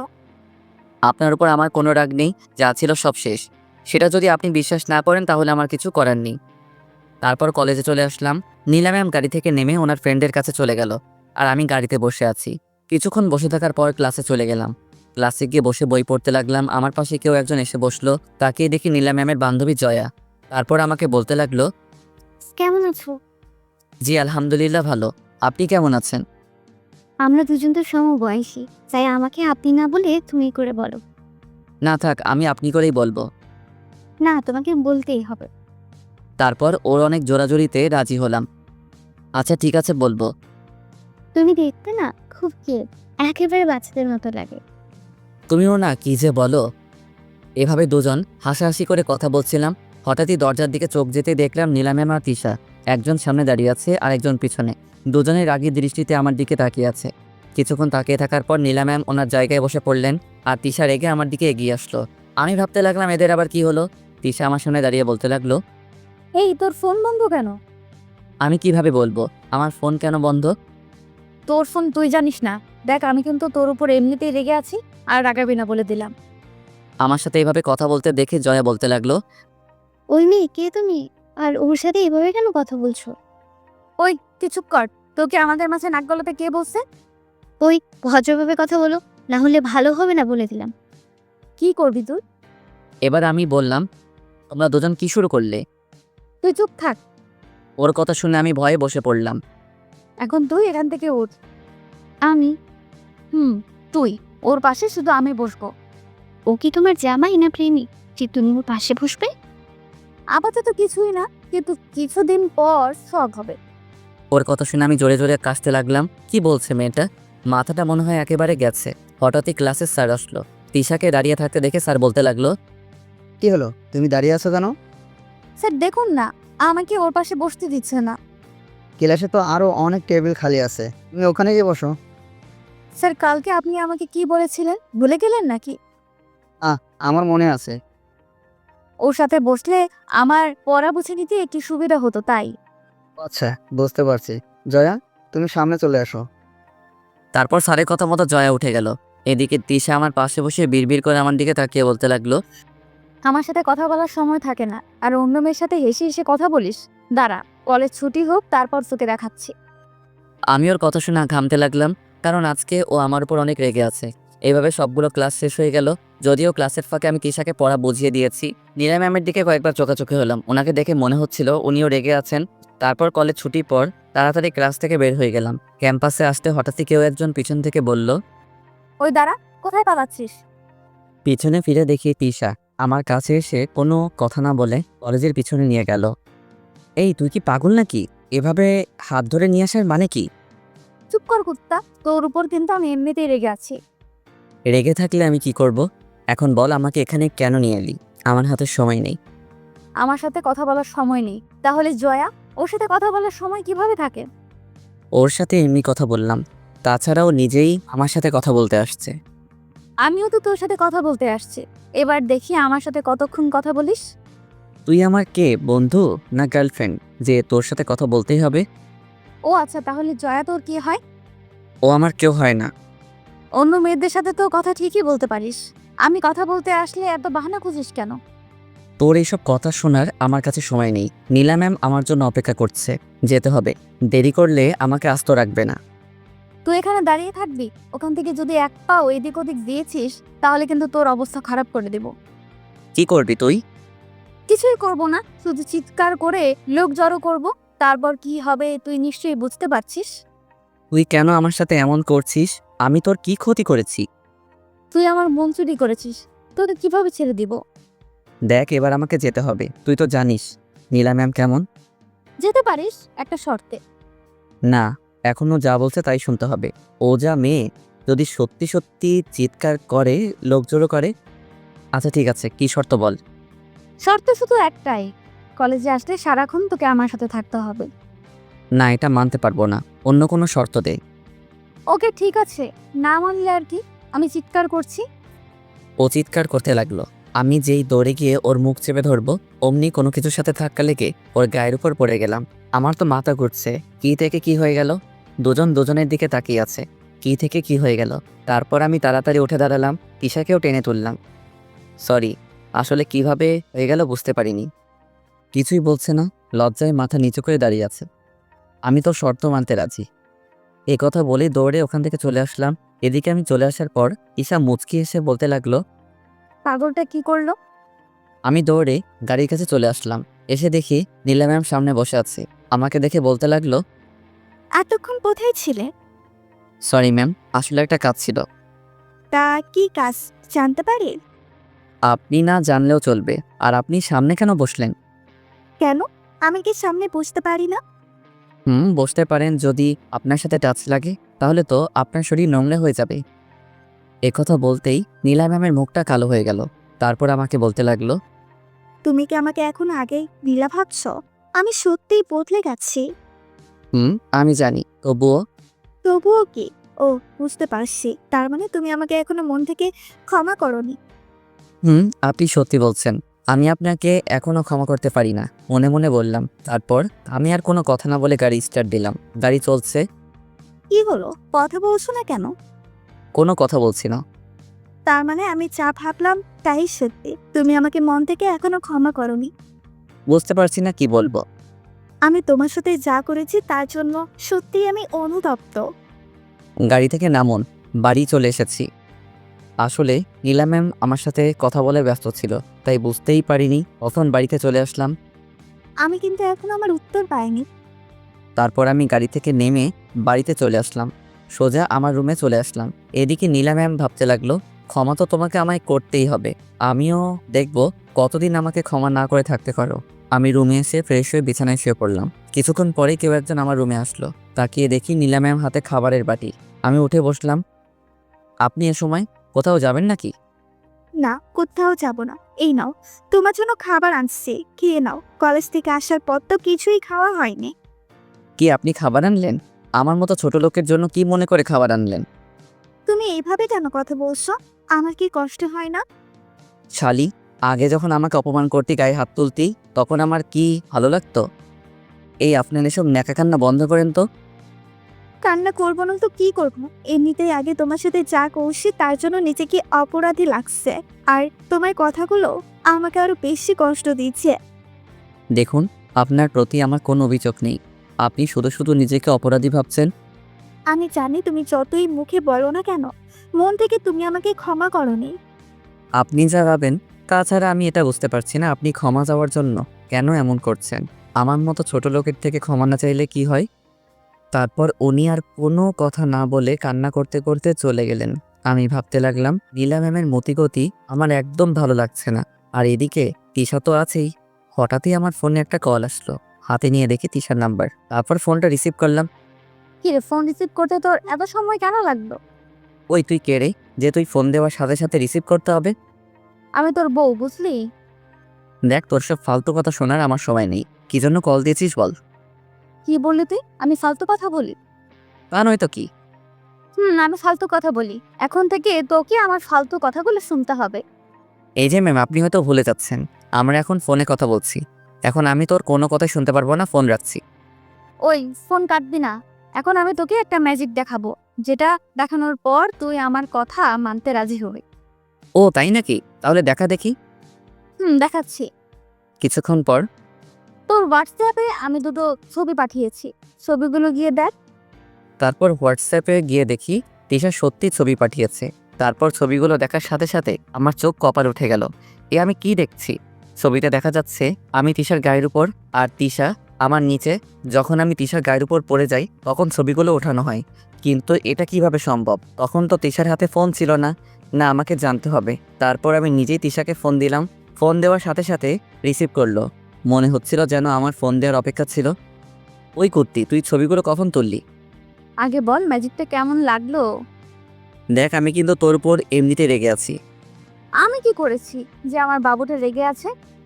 কে বাবু? কিসের বাবু? এসব কি বলছিস? দেখ, আমি তোকে যা বলছি তার উত্তর দে। বল, ছবিগুলো কিভাবে তুললি? বলবো, সব বলবো, তবে ফোনে নয়। তুই এই ঠিকানায় চলে আয়। আমি কোথাও যেতে পারবো না, যা বলার ফোনে বল। ওকে, তুই যদি এখন না আসিস তাহলে আমি এই ছবিগুলো ফেসবুকে আপলোড করে দিব। তারপর কি হবে তুই নিশ্চয়ই বুঝতে পারছিস। তুই আমাকে ব্ল্যাকমেইল করছিস? করছি। এখন বেশি কথা না বলে 10 মিনিটের মধ্যে চলে আয়। আসছি। তিশার কথায় নারাজি হয়ে পারলাম না। আপনারা তো দেখলেন কেমন ডেঞ্জারাস মেয়ে, তাই রাজি হয়ে গেলাম যদি সত্যি সত্যি আপলোড করে দেয়। তারপর তিশার সাথে দেখা করার জন্য যেই রুম থেকে বের হব, সামনে তাকিয়ে দেখি নীলা ম্যাম দাঁড়িয়ে আছে। আমাকে দেখে বলতে লাগলো, আরিয়ান, তুমি কি কোথাও যাচ্ছ? জি ম্যাম, একটু বাইরে বের হচ্ছিলাম। ওকে, আমিও তোমার সাথে যাব, চলো। এ আবার কোথা থেকে আসলো? ঠিক আছে চলুন। তারপর নীলা ম্যাম আর আমি নিচে চলে আসলাম। দুজনেই গাড়িতে বসলাম। তারপর গাড়ি স্টার্ট দিলাম। দুজনেই নীরব, কেউ কোনো কথা বলছি না। আমি আমার গন্তব্যে পৌঁছে গেলাম। কি হলো, গাড়ি থামালে কেন? ম্যাম, আমি এখানে নামবো। আপনি কোথায় যাবেন? তুমি যেখানে যাবে সেখানেই আমি যাব। তোমার সাথে সময় কাটানোর জন্য। তোমাকে যে ভালোবেসে ফেলেছি। না, আমি কোথাও যাব না। ওকে ঠিক আছে, তাহলে আপনি থাকেন, আমি যাচ্ছি। না, আমিও তোমার সাথে যাব। কি বলছেন আপনি? আমার মতো ছোট লোকের সাথে কোথাও গেলে তো আপনার মান সম্মান চলে যাবে। তুমি কেন আমার সাথে এমন করছো? আপনার সাথে কিছু করার ক্ষমতা আমার নেই। এ কথা বলে আমি চলে আসলাম। নীলা ম্যাম হয়তো আরও কিছু বলতে চেয়েছে। টি-শার্ট দেওয়া ঠিকানায় গিয়ে দেখি একটা বড় রেস্টুরেন্ট। এত বড় রেস্টুরেন্ট আগে কখনো আসিনি। ভিতরে গিয়ে দেখি অনেক লোকজন। তিশাকে এখন কোথায় পাবো? একটা কল দিয়ে দেখি। মোবাইল নেওয়ার জন্য যেই পকেটে হাত দিলাম, অমনি কোথা থেকে তিশা আমার সামনে দাঁড়ালো। আজকে তো আমার হিরোকে খুব সুন্দর লাগছে। দেখ, তোর সব ফালতু কথা শোনার জন্য আমি এখানে আসিনি। এখন থেকে সব শুনতে হবে। এখন দাঁড়িয়ে না থেকে বস। তারপর আমরা দুজন একটা টেবিলে গিয়ে বসলাম। এবার কি খাবি অর্ডার কর। না, আমি কিছুই খাবো না। তুই শুধু আমার প্রশ্নের উত্তরগুলা দে। আরে বলবো, সব বলবো। আগে কিছু অর্ডার কর। তারপর আমি নুডলস অর্ডার করলাম। এবার বল, তুই ছবিগুলো কিভাবে তুললি? বলছি। তুই যখন আমার গায়ের উপর পড়ে গিয়েছিলি, তারপর সেখান থেকে উঠে তুই তো চলে গেলি। আমিও চলে যাচ্ছিলাম। হঠাৎই কিছু একটার দিকে আমার চোখ লেগে গেল। আমি সাথে সাথে থমকে গেলাম। থামলি কেন বল? আমি দেখলাম একটা সিসি ক্যামেরা লাগানো। তারপর আমি সেখান থেকে অফিসে গেলাম। গিয়ে দেখি অফিসে কেউ নেই। ব্যাস, এই সুযোগে আমি আমার কাজ করে চলে আসলাম। আচ্ছা, তুই ছবিগুলো কেন নিলি বল? তোকে নিজের কাছে রাখার জন্য। কি হলো বল? তার উত্তর খুব তাড়াতাড়ি পেয়ে যাবি। এখন বেশি কথা না বলে খাবার শেষ কর। না, আমার তাড়া আছে। নীলা ম্যাম গাড়িতে আমার জন্য অপেক্ষা করছে। কি বললি? ও তোর জন্য অপেক্ষা করছে? আমিও তোর মতো অবাক হচ্ছি। হয়তো সেদিন ওনার সম্মান বাঁচিয়েছি বলে। সম্মান বাঁচিয়েছিস মানে? তারপর আমি ওকে সবকিছু বললাম। সব শোনার পর তিশা বলল, আমার মনে হয় ও তোর সাথে আর খারাপ ব্যবহার করবে না। তাই যেন হয়। এবার আমাকে যেতে হবে। তোকে আমি কি বললাম, তাড়াতাড়ি খাবারগুলো শেষ কর। তারপর আর কি, খাওয়া শুরু করলাম। আমি খাচ্ছি আর তিশা এক দৃষ্টিতে আমার দিকে তাকিয়ে আছে। ওই, তুই যদি এইভাবে তাকিয়ে থাকিস তাহলে আমার অসুবিধা হবে। ওই বেশি কথা বলবি না। তারপর খাওয়া দাওয়া শেষ করে আমি বললাম, বিল কিন্তু তোকেই দিতে হবে। সেটা তোকে বলতে হবে না। তারপর তিশা বিল দিল। দুজনে রেস্টুরেন্ট থেকে বের হয়ে গেলাম। তিশা বলল, চল তোকে গাড়ি পর্যন্ত দিয়ে আসি। ওই, আমি কি ছোট বাচ্চা নাকি যে আমাকে দিয়ে আসতে হবে? আমার কাছে তুই এখনো বাচ্চা। তারপর দুজনেই গাড়ির কাছে চলে আসলাম। আমি তিশাকে বললাম, তিশা, তোকে আমি রিকোয়েস্ট করছি, তুই ছবিগুলো ডিলিট করে দিস। সময় হলে আমি নিজেই করে দেব। হুম কি হলো, তোর ম্যামকে দেখছি না যে? তাই তো, এখানেই তো থাকার কথা। আছে হয়তো আশেপাশে কোথাও। এবার তুই চলে যা। যাচ্ছি। তার আগে তুই ওইদিকে দেখ তো, এটা কি দেখা যাচ্ছে? আমি যেই তাকালাম অমনি তিশা আমার গালে একটা ইয়ে দিয়ে চলে গেল। কি দিল আপনারা নিজেরা বুঝে নিয়েন। আমার বলতে লজ্জা করছে। আমি কিছুক্ষণ ঘোরের মধ্যে ছিলাম। হঠাৎই কেউ বলতে লাগলো, মেয়েদের থেকে পাপি নিতে খুব ভালো লাগে, তাই না? কথাটা আর কেউ নয়, নীলা ম্যাম বললেন। ওনাকে দেখে আমার ভয় করছে, কারণ ওনার চোখ দুটো লাল হয়ে আছে। আমি আমতা আমতা করে বললাম, ম্যাম, আপনার শরীর ঠিক আছে তো? আপনাকে এমন দেখাচ্ছে কেন? উনি কোনো কথা না বলে আমার হাত ধরে গাড়িতে বসালেন। তারপর নিজেই গাড়ি ড্রাইভ করতে লাগলেন। ওনার গাড়ি চালানো দেখে মনে হচ্ছে আমার উপর প্রচণ্ড রেগে আছে। তারপর উনি বিড়বিড় করে বলতে লাগলেন, একবার শুধু বাড়িতে চল, তারপর তোকে দেখাচ্ছি। বাড়ির সামনে এসে উনি গাড়ি দাঁড় করালেন। তারপর রাগে হনহন করতে করতে ভিতরে চলে গেলেন। আমিও আর দাঁড়িয়ে না থেকে আমার রুমে চলে আসলাম। ঘড়ির দিকে তাকিয়ে দেখি 9টা বেজে গেছে। তাই বসে কিছুক্ষণ পড়লাম। কিছুক্ষণ পর খাওয়ার জন্য ডাক আসলো। আমি গেলাম। গিয়ে দেখি নীলা ম্যাম খাবার টেবিলে বসে আছে। আমাকে দেখে আমার দিকে রাগী দৃষ্টিতে তাকিয়ে আছে। আঙ্কেল আমাকে বলল, দাঁড়িয়ে আছো কেন? বসো। তারপর আমি বসলাম। তা তোমার পড়ালেখা কেমন চলছে? আপনাদের দোয়াই ভালোই চলছে। আর কিছুদিন বা পরীক্ষা, তা দুজনেই প্রিপারেশন কেমন? আমি আর নীলা ম্যাম একসাথে বললাম, ভালো। এভাবে কথা বলতে বলতে খাবারের পর্ব শেষ করলাম। খাবার শেষ করে আমি আমার রুমে চলে আসলাম। রুমে এসে কিছুক্ষণ পরে ঘুমানোর চেষ্টা করলাম। হঠাৎই দরজা আটকানোর শব্দে ঘুমটা ভেঙে গেল। তাকিয়ে দেখি নীলা ম্যাম, উনি আমার দিকে আসতে এগিয়ে আসছে। কি হলো, আপনি এত রাতে এখানে কি করছেন? আর এইভাবে আমার কাছে আসছেন কেন? নীলা ম্যাম কোনো কথা না বলে এক লাফে আমার গায়ের উপর উঠে গেল। আমি তো শুধু হা করে তাকিয়ে আছি। মেয়েদের থেকে পাপ্পি নিতে খুব ভালো লাগে, তাই না? এবার আমিও দেখবো কত পাপ্পি নিতে পারিস।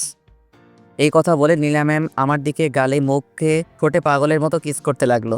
আমার মুখ দিয়ে কোনো কথা বের হচ্ছে না, শুধু বোকার মতো তাকিয়ে আছি। না, এইভাবে আর কিছুক্ষণ চললে আমি নিজেকে কন্ট্রোল করতে পারবো না। তারপর কোনো উপায় না পেয়ে ওনাকে ধাক্কা মেরে নিচে ফেলে দিলাম। আপনি এসব কি করছেন? পাগল হয়ে গেছেন নাকি? আমি পাগল হয়ে গেছি শুধু তোর জন্য। আপনার মাথাটা একেবারে গেছে। কী সব আবল তাবল বকছেন? কালকে গিয়ে ডাক্তার দেখাবেন। আমি একদম ঠিক আছি, আমার কিছুই হয়নি। তাহলে আপনি এসব কি করছেন? আমি তোমাকে ভালোবেসে ফেলেছি। কি বললেন? আপনি আমাকে ভালোবাসেন? How funny! আমি কি কাউকে ভালোবাসতে পারি না নাকি? আপনি হচ্ছেন অহংকারী। অহংকারীরা কখনো কাউকে ভালোবাসতে পারে না। বিশ্বাস করো, আমি তোমাকে সত্যিই ভালোবাসি। কিন্তু আমি আপনাকে ভালোবাসি না, কারণ আপনার আর আমার সম্পর্ক কেউ মানবে না। অবশ্যই মানবে। তুমি শুধু আমাকে আপন করে নাও, তারপর যা করার সব আমি করব। আপনাকে কখনো ভালোবাসতে পারবো না। তাহলে এইটাই তোমার শেষ কথা? মম। আমিও দেখব তুমি আমাকে কতদিন ভালো না বেসে থাকতে পারো। কথা বলে কান্না করতে করতে চলে গেল। উফ, আমি মনে হচ্ছে পাগল হয়ে যাব। একদিকে তিশা আর একদিকে নীলা, দুজনেই মনে হচ্ছে আমাকে পাগল বানিয়ে ছাড়বে। না, এবার আমাকে একটু ঘুমাতে হবে। তারপর ঘুমিয়ে গেলাম। সকালে আরও হাতের ছোঁয়ায় পেয়ে ঘুম ভাঙলো। তাকিয়ে দেখি নীলা ম্যাম আমার মাথায় হাত বুলিয়ে দিচ্ছে। আমি তাড়াতাড়ি উঠে গেলাম। আমাকে এভাবে উঠতে দেখে নীলা ম্যাম বলতে লাগলো, কি হলো, উঠে পড়লে কেন? ঘুমাও। আপনি যা শুরু করেছেন, এরপর আমার ঘুম আর আসছে না। কি করলাম আমি? আপনি আমার মাথায় হাত বুলিয়ে দিচ্ছেন কেন? আমার ভালো লাগছে তাই দিচ্ছি। কিন্তু আমার ভালো লাগছে না। আচ্ছা, আমি যখন তোমার বউ হব তখন তো এইভাবে হাত বুলিয়ে দিতে পারবো। বউ মানে কার বউ? আর আপনাকে কে বিয়ে? কেউ না, শুধু তুমি করলেই হবে। আমি বিয়ে করব আপনাকে? হুম। কোনো দিনও না। আপনি আমাকে বিয়ে করার স্বপ্ন দেখতে পারেন, কিন্তু সেই স্বপ্ন কখনো পূরণ হবে না। কেন পূরণ হবে না? আমি কি দেখতে খারাপ নাকি? না, আপনি দেখতে খুব সুন্দর। আপনি আমার থেকেও ভালো উচ্চ লেভেলের ছেলে পাবেন। আমার উচ্চ লেভেলের ছেলে চাই না, শুধু তোমাকেই চাই। এটা আপনার আবেগ, যা কিছুদিন পর চলে যাবে। আবেগ মান, আমি সত্যি সত্যি তোমাকে ভালোবাসি, বিশ্বাস করো। তোমার জন্য আমি নিজেকে বদলে ফেলেছি। আপনার ভালোবাসা আপনার কাছে রাখুন। এই কথা বলে আমি ওয়াশরুমে চলে আসলাম। ভালো তো তোমাকে আমায় বাসতেই হবে, সেটা যে করেই হোক। ওয়াশরুম থেকে বের হয়ে দেখি নীলা ম্যাম নেই। যাক বাবা, ভালোই হলো। এই মেয়ের মাথায় হঠাৎ ভালোবাসার ভূতটা কোথা থেকে এলো? নিশ্চয়ই কোনো মতলব আছে। কিছুক্ষণ পরে নাস্তা করার জন্য নিচে গেলাম। আমি গিয়ে টেবিলে বসতে অবাক হয়ে গেলাম, কারণ আজকে নীলা ম্যাম নাস্তা সার্ভ করছেন। আঙ্কেল, ওনার কি হয়েছে? আমিও তো তাই ভাবছি, যে মেয়ে কোনোদিন নিজের হাতে এক গ্লাস পানি এনে খায়নি, সে খাবার সব করছে। আমাদের এসব কথা শুনে নীলা ম্যাম বলতে লাগলো, তোমরা কি শুরু করেছো বলো তো? কি শুরু করলাম? আর তোকে এসব কাজ করতে কে বলেছে? কেউ বলেনি, আমি নিজে থেকেই করছি। আর তাছাড়া বিয়ের পর তো আমাকে এসব করতেই হবে, তাই আগে থেকেই করছি। তোর যেখানে বিয়ে দিব সেখানে তোকে এসব কিছুই করতে হবে না, একেবারে রাজরানীর মতো থাকবি। না, আমি রাজরানীর মতো থাকতে চাই না। আর আমি যাকে বিয়ে করব তার বাড়িতে আমাকে এসব কিছু করতে হবে। আমার মেয়ে মনে হয় কাউকে পছন্দ করছে। তার ছেলেটাকে এখন না বাবা, সময় হলে সব জানতে পারবে। কথা না বলে নাস্তা করো। এদিকে নীলা ম্যামের কথা শুনে আমার অবস্থা খারাপ হয়ে গেল। না, এ বাড়িতে দেখছি বেশি দিন থাকা যাবে না। তারপর নাস্তা শেষ করে নিজের রুমে চলে আসলাম। আজকে কলেজ বন্ধ, তাই রুমে এসে ভাবতে লাগলাম কি করব। অনেক দিন হয়ে গেল ছাদে যাইনি। ছাদে গিয়ে এদিক ওদিক হাঁটতে লাগলাম। কিছুক্ষণ পরেই ফোনটা বেঁচে উঠলো। হাতে নিয়ে দেখি তিশা। এর আবার কি হলো? কোথাও শান্তিতে একটু থাকতেও পারবো না। উফ, একটা যেতে না যেতে আরেকটা। আমার মতো পিচ্চির পক্ষে কি এত চাপ নেওয়া সম্ভব? ফোনটা রিসিভ করলাম। বলো। তুই এখন কোথায়? বাড়িতে আছি। কেন? ওকে, তাহলে তুই থাক, আমি গাড়ি নিয়ে আসছি। ওই গাড়ি নিয়ে আসছি মানে? আমি এখন তোর সাথে কোথাও যেতে পারবো না। তুই যাবি, 100 বার যাবি। তুই আমাকে এখন বাড়ির ঠিকানাটা দে। না, আমি দিতে পারবো না। কি দিবি না? ওকে ঠিক আছে, আমি ছবিগুলো এখনই ফেসবুকে আপলোড করছি। এই না না কিছু করবি না। ওকে বাবু, তাহলে ভালোই ভালো ঠিকানাটা দাও। এই নে। আমি 5 মিনিটের মধ্যে আসছি, তুমি রেডি হয়ে থাকো।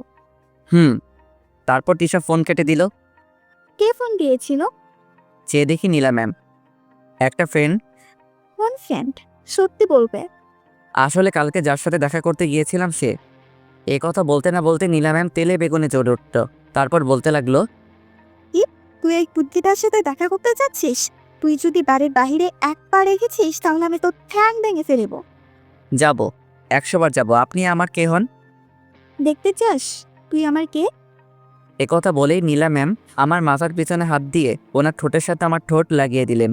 তারপর নীলা ম্যাম আমার ঠোঁটের উপরে অত্যাচার করতে লাগলো। এইভাবে পুরো 5 মিনিট অত্যাচার করলো। তারপর ছেড়ে দিয়ে বলতে লাগলো, এবার নিশ্চয়ই বুঝে গেছো তুমি আমার কে হও। আর বাড়ির বাইরে বের হবার কথা যেন মাথায়ও না আসে। এ কথা বলেই নীলা ম্যাম চলে গেল। এদিকে আমি পড়লাম মাইন্ডকার চিপাই। একদিকে তিশা আর একদিকে নীলা। এসব ভাবতে ভাবতে আবার কল আসলো। আর কেউ নয়, তিশা কল দিল। রিসিভ করতে তিশা বলতে লাগলো, কি রে, কোথায় তুই? বাড়িতে। তুই কি চলে এসেছিস? আমি বাইরে দাঁড়িয়ে আছি, তুই তাড়াতাড়ি চলে আয়। কুর্তিটা তাহলে চলে এসেছে। এখন একে কিভাবে ম্যানেজ করব, না কিছু একটা করতে হবে। আসলে আমার না শরীর খারাপ করছে, কোথাও যেতে পারবো না। কি বললি? তোর শরীর খারাপ করছে? আমাকে আগে বলবি না? আসলে হঠাৎ করে শরীর খারাপ হয়ে গেল। চুপ কর, মিথ্যা বলার জায়গা পাস না, তাই না? এই রে, ও তো মনে হয় ধরে ফেলেছে। এখন কি করি? সত্যি বলছি, বিশ্বাস কর। 5 মিনিট সময় দিলাম, এর মধ্যে যদি রেডি হয়ে চলে আসিস তাহলে বেঁচে যাবি, আর যদি না আসিস তাহলে আমি কি করব আমি নিজেও জানি না। এ কথা বলেই ফোন কেটে দিল। আমি এখন কি করব? তিশার কাছে যেতে হলে তো নীলা ম্যামের সামনে দিয়ে যেতে হবে। না, ওনার সামনে দিয়ে যাওয়া যাবে না। কি করি এসব ভাবছিলাম। হঠাৎই পাশে একটা গাছের দিকে নজর গেল। গাছটা একেবারে ছাদের গা ঘেঁষে আছে। তারপর রুমে এসে জামা কাপড় চেঞ্জ করে আবার ছাদে চলে গেলাম। তারপর কোনো মতে গাছ বেয়ে নিচে নামলাম। আশেপাশে কেউ আছে কিনা দেখতে লাগলাম। না, কেউ নেই। তারপর এক দৌড়ে গেট ফেরিয়ে চলে আসলাম। এসে দেখি তিশা রাস্তার ওপারে দাঁড়িয়ে আছে। আমাকে এভাবে আসতে দেখে তিশা বলতে লাগলো, তোর পেছনে কি কুকুর তাড়া করছে নাকি? আরে না, এখন এত কথা বলার সবাই নেই। কি জন্য ডাকলি সেটা বল। কাটতে ওর, আমার সাথে এক জায়গায় যেতে হবে। দেখ, আমি এখন কোথাও যেতে পারবো না, বাড়িতে কাজ আছে। আমি যখন বলেছি তাহলে তোকে যেতেই হবে। এবার আমি কি করি? নীলা ম্যাম যদি বাড়িতে না দেখে তাহলে কি হবে? উফ, কি যে করি। তিশা দেখ, তুই আমার বোনের মতো। আমি ভাই হয়ে তোকে রিকোয়েস্ট করছি, প্লিজ আমাকে যেতে দে। এই কথা বলার সাথে সাথে তিশা ডেকে গেল। ওর চোখ দিয়ে যেন আগুনের গোলা বের হচ্ছে। আমার কলার ধরে বলতে লাগলো, কি বললি? আমি তোর বোনের মতো? তোকে তো আমার বোনের মতো দেখি। আর একবার যদি তুই কথাটা বলেছিস তাহলে আমি তোর নাক ফাটিয়ে দিব। আরে এতে রেগে যাওয়ার কি আছে? আমি কি ভুল কিছু বললাম? ওই, আমি কি তোর মায়ের পেটে বোন হই? না, কিন্তু আমি তোকে সবসময় ওই নজরে দেখেছি। ওকে, এবার থেকে আমাকে গার্লফ্রেন্ড হিসেবে দেখবি। আমার আর খেয়ে দেয়ে কোনো কাজ নেই। তোর মতো পেতনিকে আমি গার্লফ্রেন্ড ভাববো? কি বললি? আমি পেতনি? এবার তোকে দেখাচ্ছি। তুই বাড়িতে যাবি তাই না? আমিও দেখবো কি করে তুই আজকে বাড়ি যাস। এই কথা বলে তিশা সোজা আমার হাত ধরে গাড়ির ভিতরে নিয়ে গেল। তারপর গাড়ি চালাতে লাগলো। এদিকে নীলা ম্যাম আমাকে বাড়িতে না দেখে কান্না শুরু করে দিলেন। মনে মনে বলতে লাগলো, আরিয়ান শুধু আমার, ওকে ছাড়া আমি বাঁচবো না। যে করেই হোক ওকে আমার পেতেই হবে। ওই তিশা মেয়েটার হাব হাব দেখে মনে হচ্ছে ও আরিয়ানকে ভালোবাসে। না, এবার সবকিছু বাবাকে জানাতে হবে। এই কথা বলে ওর বাবার রুমে চলে গেল। বাবা, তোমার সাথে আমার কিছু কথা আছে। তোর আবার কি হলো? তোকে এমন দেখাচ্ছ কেন? বাবা, আমি একদম ঠিক আছি, আমার কিছু হয়নি। তোকে দেখে মনে হচ্ছে তুই কান্না করেছিস। করেছি। কি বললি? তুই কান্না করেছিস? কার এত বড় সাহস যে আমার মেয়েকে কাঁদিয়েছে? বাবা, আমি ওকে খুব ভালোবাসি, কিন্তু ও কিছুতেই বুঝতে চাইছে না। ওকে ছাড়া আমি বাঁচবো না। তুই কার কথা বলছিস? আর কাকে ছাড়া বাঁচবি না? বাবা, আমি আরিয়ানকে ভালোবাসি, ওকে যদি না পাই তাহলে আমি মরে যাব। কি বলছিস সেসব? তুই আরিয়ানকে ভালোবাসিস? বাবা, বিশ্বাস করো, আমি ওকে সত্যিই ভালোবাসি। দেখ, ওর সাথে আমাদের যায় না। ও তোকে বিয়ের পর খাওয়াবে কি? কেন বাবা, আমাদের কি কম আছে নাকি? তাছাড়া ও তো লেখাপড়া করছে, তুমি ওকে আমাদের কোম্পানিতে একটা চাকরি দিলেই তো হয়। তা হয়, কিন্তু আমি জেনে শুনে কিভাবে? ঠিক আছে, তাহলে থাকো, আমি চলে যাচ্ছি। চলে যাচ্ছিস মানে? আমি এই বাড়ি ছেড়ে চলে যাচ্ছি। কি বলছিস কি তুই? তোর মাথা ঠিক আছে? বাবা, আমি একদম ঠিক আছি। দেখ, পাগলামি করিস না, ও তোকে সুখে রাখতে পারবে না। আমি চাচ্ছি। এই কথা বলে নীলা ম্যাম কান্না করতে করতে চলে গেল। এদিকে আঙ্কেল ভাবতে লাগলো, নীলা যা বলেছে ভুল কিছু বলেনি। অনেক তো টাকার পিছনে দৌড়ালাম, এবার কি টাকার জন্য আমার মেয়ের সুখ নষ্ট করব নাকি? তাছাড়া আরিয়ানও তো ভালো ছেলে, আমি জানি ও আমার মেয়েকে সুখে রাখবে। না, আমার মেয়ে যখন ওকে ভালোবাসে তাহলে ওর সাথেই বিয়ে দিব। না, গিয়ে দেখি নীলা কি করছে। আঙ্কেল নীলা ম্যামের রুমের সামনে যেতেই নীলা ম্যাম হাতে লাগেজ নিয়ে ঘর থেকে বের হলেন। নীলা দাঁড়া বলছি, আমার কথাটা শোন। না, আমি তোমার কোনো কথা শুনবো না। আচ্ছা ঠিক আছে, তোর সাথে আরিয়ানের বিয়ে দেবো। এ কথা বলতে নীলা ম্যাম লাগেজটা ফেলে দিয়ে দৌড়ে এসে ওনার বাবাকে জড়িয়ে ধরলেন। তারপর বলতে লাগলেন, সত্যি তুমি ওর সাথে আমার বিয়ে দেবে? দিব। বাবা বলো না, কবে বিয়ে দেবে? আগে ওর পড়ালেখা শেষ হোক তারপর। এখন দিলে কি হবে? এখন যদি তোদের বিয়ে দেই তাহলে দুজনের পড়ালেখা শেষ হয়ে যাবে, আর তার সাথে ভবিষ্যতও। এভাবে ওরা বাবা মেয়ে মিলে কথা বলতে লাগলো। এদিকে আমার অবস্থা একেবারে খারাপ হয়ে যাচ্ছে। আমি শুধু নীলা ম্যামের কথা ভাবছি। না জানি আমাকে না দেখতে পেয়ে কী করছে। তিশা আমাকে নিয়ে একটা পার্কে এলো। পার্কে এসে তিশা আমাকে একটা নির্জন জায়গায় নিয়ে এলো। ওই আমাকে এখানে নিয়ে এলি কেন? সবাই যে জন্য আসে, মানে প্রেম করতে এসেছি। দেখ, আমার এসব ভালো লাগছে না, আমি বাড়ি যাচ্ছি। তুই এখান থেকে কোথাও যাবি না, দাঁড়িয়ে থাক, আমি আসছি। এ কথা বলেই তিশা চলে গেল। আর আমি দাঁড়িয়ে রইলাম। কিছুক্ষণ পর আবার ফিরে আসলো। কিন্তু ওর হাতে ফুল দেখা যাচ্ছে কেন? আজকে তিশাকে অনেক সুন্দর লাগছে, যেটা আমি প্রথমে খেয়াল করিনি। এসব ভাবতে ভাবতে তিশা কখন যে আমার সামনে চলে এলো বুঝতেই পারিনি। তারপর তিশা আমার সামনে হাঁটু গেড়ে বসে বলতে লাগলো, দেখো আরিয়ান, আমি ঘুরিয়ে ফিরে কথা বলতে পারি না, যা বলার সোজাসুজি বলি। জানি না তুমি কথাটা কিভাবে নিবে, কিন্তু তোমাকে কথাটা না বলা পর্যন্ত আমার শান্তি হচ্ছিল না। তারপর তিশা বলল, আরিয়ান, আমি তোমাকে ভালোবাসি, আই লাভ ইউ, প্লিজ আমাকে ফিরিয়ে দিও না। ওর কথা শুনে আমি বোবা হয়ে গেলাম। মুখ দিয়ে কোনো কথা বের হচ্ছে না। তিশা কি বলছে? ওরও কি নীলা ম্যামের মতো খারাপ হয়ে গেল নাকি? আমাকে চুপ থাকতে দেখে তিশা বলতে লাগলো, কি হলো, কি ভাবছো? আমার উত্তর দাও। কিসের উত্তর? বারে, একটু আগে যে তোমাকে প্রপোজ করলাম তার উত্তর। দেখো তিশা, পাগলামের একটা লিমিট থাকা উচিত। আমি কোনো পাগলামি করছি না, যা সত্যি তাই বললাম। বিশ্বাস করো, আমি তোমাকে সত্যিই অনেক ভালোবাসি। তোমাকে না পেলে আমি বাঁচবো না। আবেগ দিয়ে নয়, বিবেক দিয়ে কথা বলো। তোমার এসব কিছু আবেগ মনে হচ্ছে?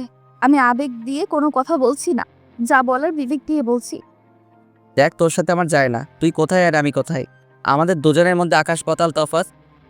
আমি তোর কথা আব্বুকে অনেক আগেই বলেছি, আর আব্বু বলল আমি যাকে ভালোবাসি তার সাথেই নাকি আব্বু আমার বিয়ে দিয়ে দিবে।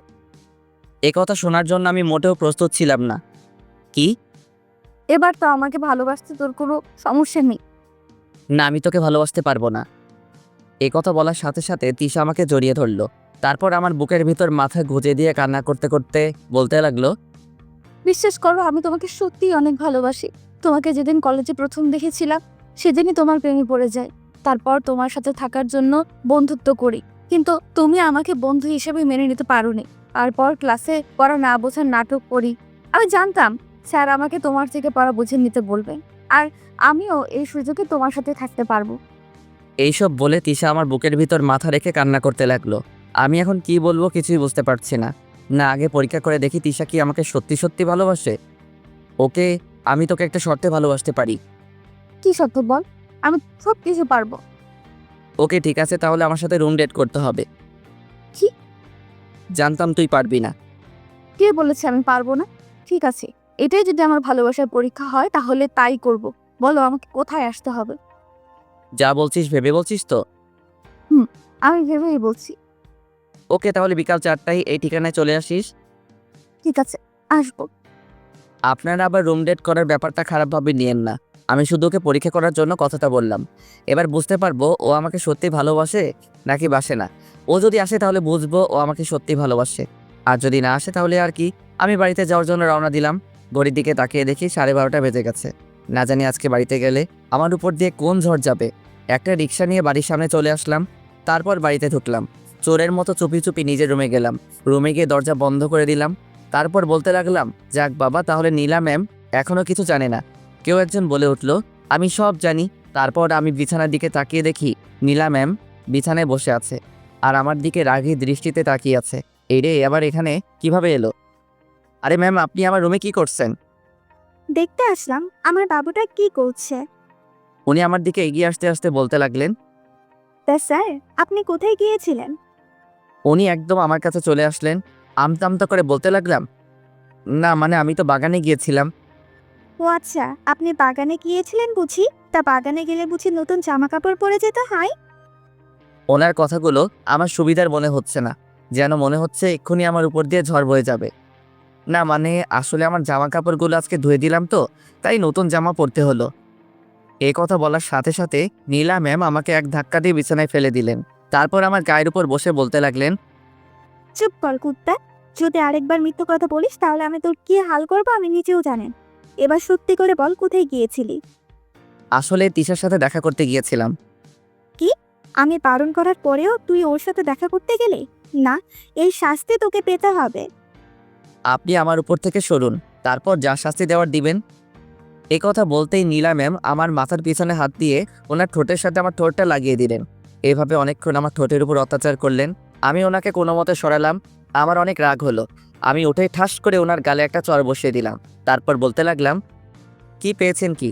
যখন যা খুশি তাই করবেন। আমি আপনাকে একটা কথা স্পষ্ট বলে দিতে চাই, আপনাকে কখনো ভালোবাসতে পারবো না, কারণ আপনাদের মতো মেয়েদের ভালোবাসা যায় না। নীলা ম্যাম গালে হাত দিয়ে আমার কথাগুলো শুনছে। আশা করি আপনি আমার কথা বুঝতে পারছেন। আমিও দেখব তুমি কতদিন আমাকে ভালো না বেশি থাকতে পারবে। এ কথা বলে চলে গেল। আমি তো এখন বিশ্বাস করতে পারছি না আমি নীলা ম্যামকে চড় মারলাম, আর উনি আমাকে কিছুই বললেন না। তারপর আমি ওয়াশরুমে চলে গেলাম। 2 মিনিটের মধ্যে গোসল করে চলে আসলাম। শীতকালের গোসল, আপনারা তো বুঝতেই পারছেন। ওয়াশরুম থেকে বের হবার কিছুক্ষণ পরেই আজান দিল। তারপর মসজিদে চলে গেলাম নামাজ পড়তে। নামাজ পড়ে বাড়িতে এসে খাওয়া দাওয়া করে ঘুমানোর চেষ্টা করলাম, কিন্তু আমার চোখে ঘুম আসছে না। শুধু বারবার তিশা আর নীলা ম্যামের কথা মনে হচ্ছে। দেখে মনে হচ্ছে দুজনেই আমাকে ভালোবাসে। উফ, আমি এখন কোন দিকে যাব? প্রিয় পাঠক পাঠিকারা, আপনারা কিছু বলেন। বিকাল 4টায় আমার ঘুম ভাঙলো। তাড়াতাড়ি উঠে তিশাকে যে ঠিকানায় আসতে বললাম ওখানে চলে গেলাম। গিয়ে দেখি তিশা এখনো আসেনি। তার মানে ও আসবে না, না আসলেই ভালো হয়। হঠাৎই কেউ একজন পিছন থেকে বলল, আমি চলে এসেছি। পিছনে ফিরে দেখি বোরখা পরে একটা মেয়ে দাঁড়িয়ে আছে। কিছুই দেখা যাচ্ছে না। কে আপনি? একথা বলতেই মেয়েটি ওর মাথার হিজাবটা খুলে ফেললো। হিজাব খোলার পর দেখলাম মেয়েটি আর কেউ নয়, তিশা। ওকে এভাবে দেখবো আমি ভাবতে পারিনি।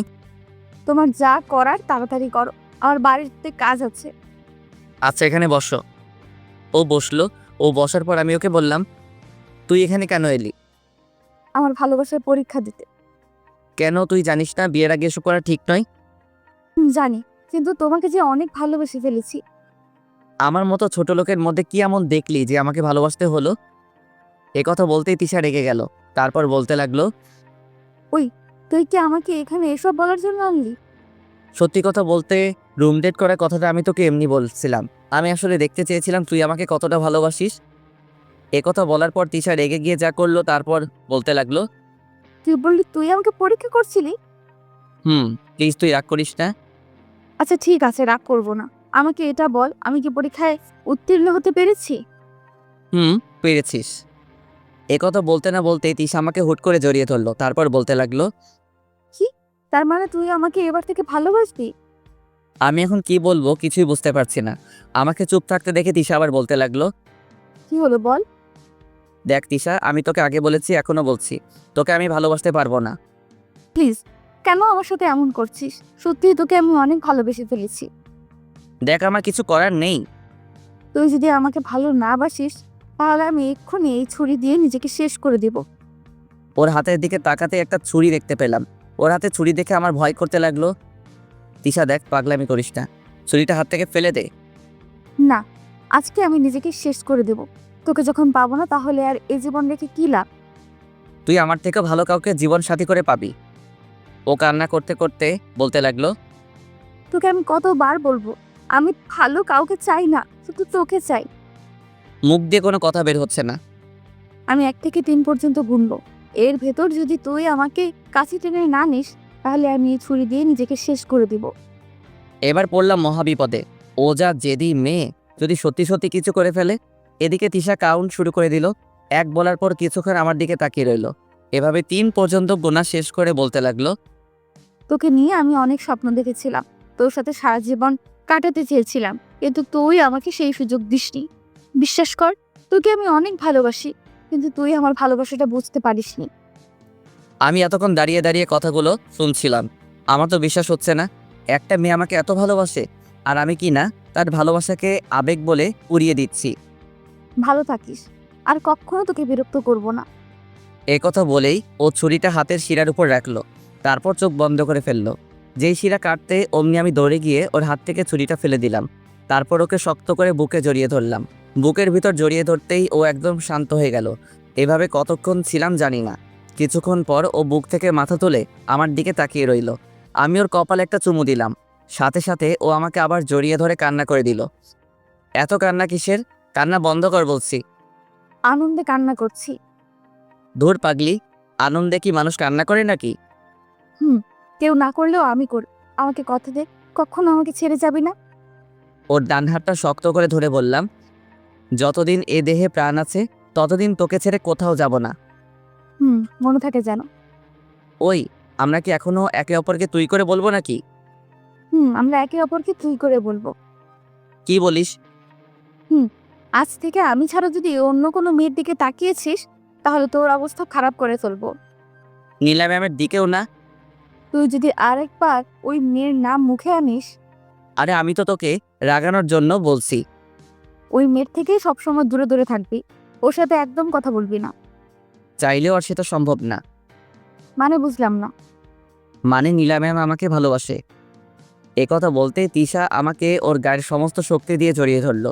ওরে জড়িয়ে ধরা বলে দিচ্ছে ও আমাকে হারানোর ভয় করছে। কবে থেকে? এই তো কিছুদিন হবে। তারপর ও কান্না করে দিয়ে বলতে লাগলো, আমি তোকে হারাতে পারবো না। তুই কালকেই ওই বাড়ি ছেড়ে দিবি। দিব, তবে এখন নয়। আগে পরীক্ষাটা দিয়ে নেই, তারপর। তুই বাড়ি ছাড়ার কথা বলছিস কেন? আমার ভয় করছে, যদি নীলা তোকে আমার কাছ থেকে কেড়ে নেয়। আমি তোর আছি, তোরই থাকবো। কেউ আমাদের আলাদা করতে পারবে না। কিছুক্ষণ পর, তিশা এবার আমাকে যেতে হবে। ঠিক আছে, চল তোকে দিয়ে আসি। কিছুক্ষণ পর বাড়ির সামনে চলে আসলাম। গাড়ি থেকে যেই নামতে যাব অমনি তিশা আমাকে জড়িয়ে ধরে ওর ঠোঁটের সাথে আমার ঠোঁটটা মিশিয়ে দিল। কিছুক্ষণ পর ছেড়ে দিল। এটা কি হলো? কেন আদর দিলাম? ভালো লাগেনি বুঝি? আরেকটা দেই? না না, আর লাগবে না। এ কথা বলেই আমি গাড়ি থেকে নেমে গেলাম। তারপর ওকে বিদায় দিয়ে বাড়িতে ঢুকলাম। তারপর নিজের রুমে চলে গেলাম। কিছুক্ষণ পরেই মাগরিবের আজান দিয়ে দিল। মসজিদে চলে গেলাম। নামাজ পড়া শেষ করে বাড়ির দিকে আসতেই ফোনটা বেজে উঠল। হাতে নিয়ে দেখি তিশা কল দিল। তারপর ওর সাথে কথা বলতে বলতে বাড়িতে চলে আসলাম। আঙ্কেল দেখি সোফায় বসে আছে। আমাকে দেখে বলল, আরিয়ান এদিকে আসো। আমি গেলাম। তা বাবা, তোমার লেখাপড়া কেমন চলছে?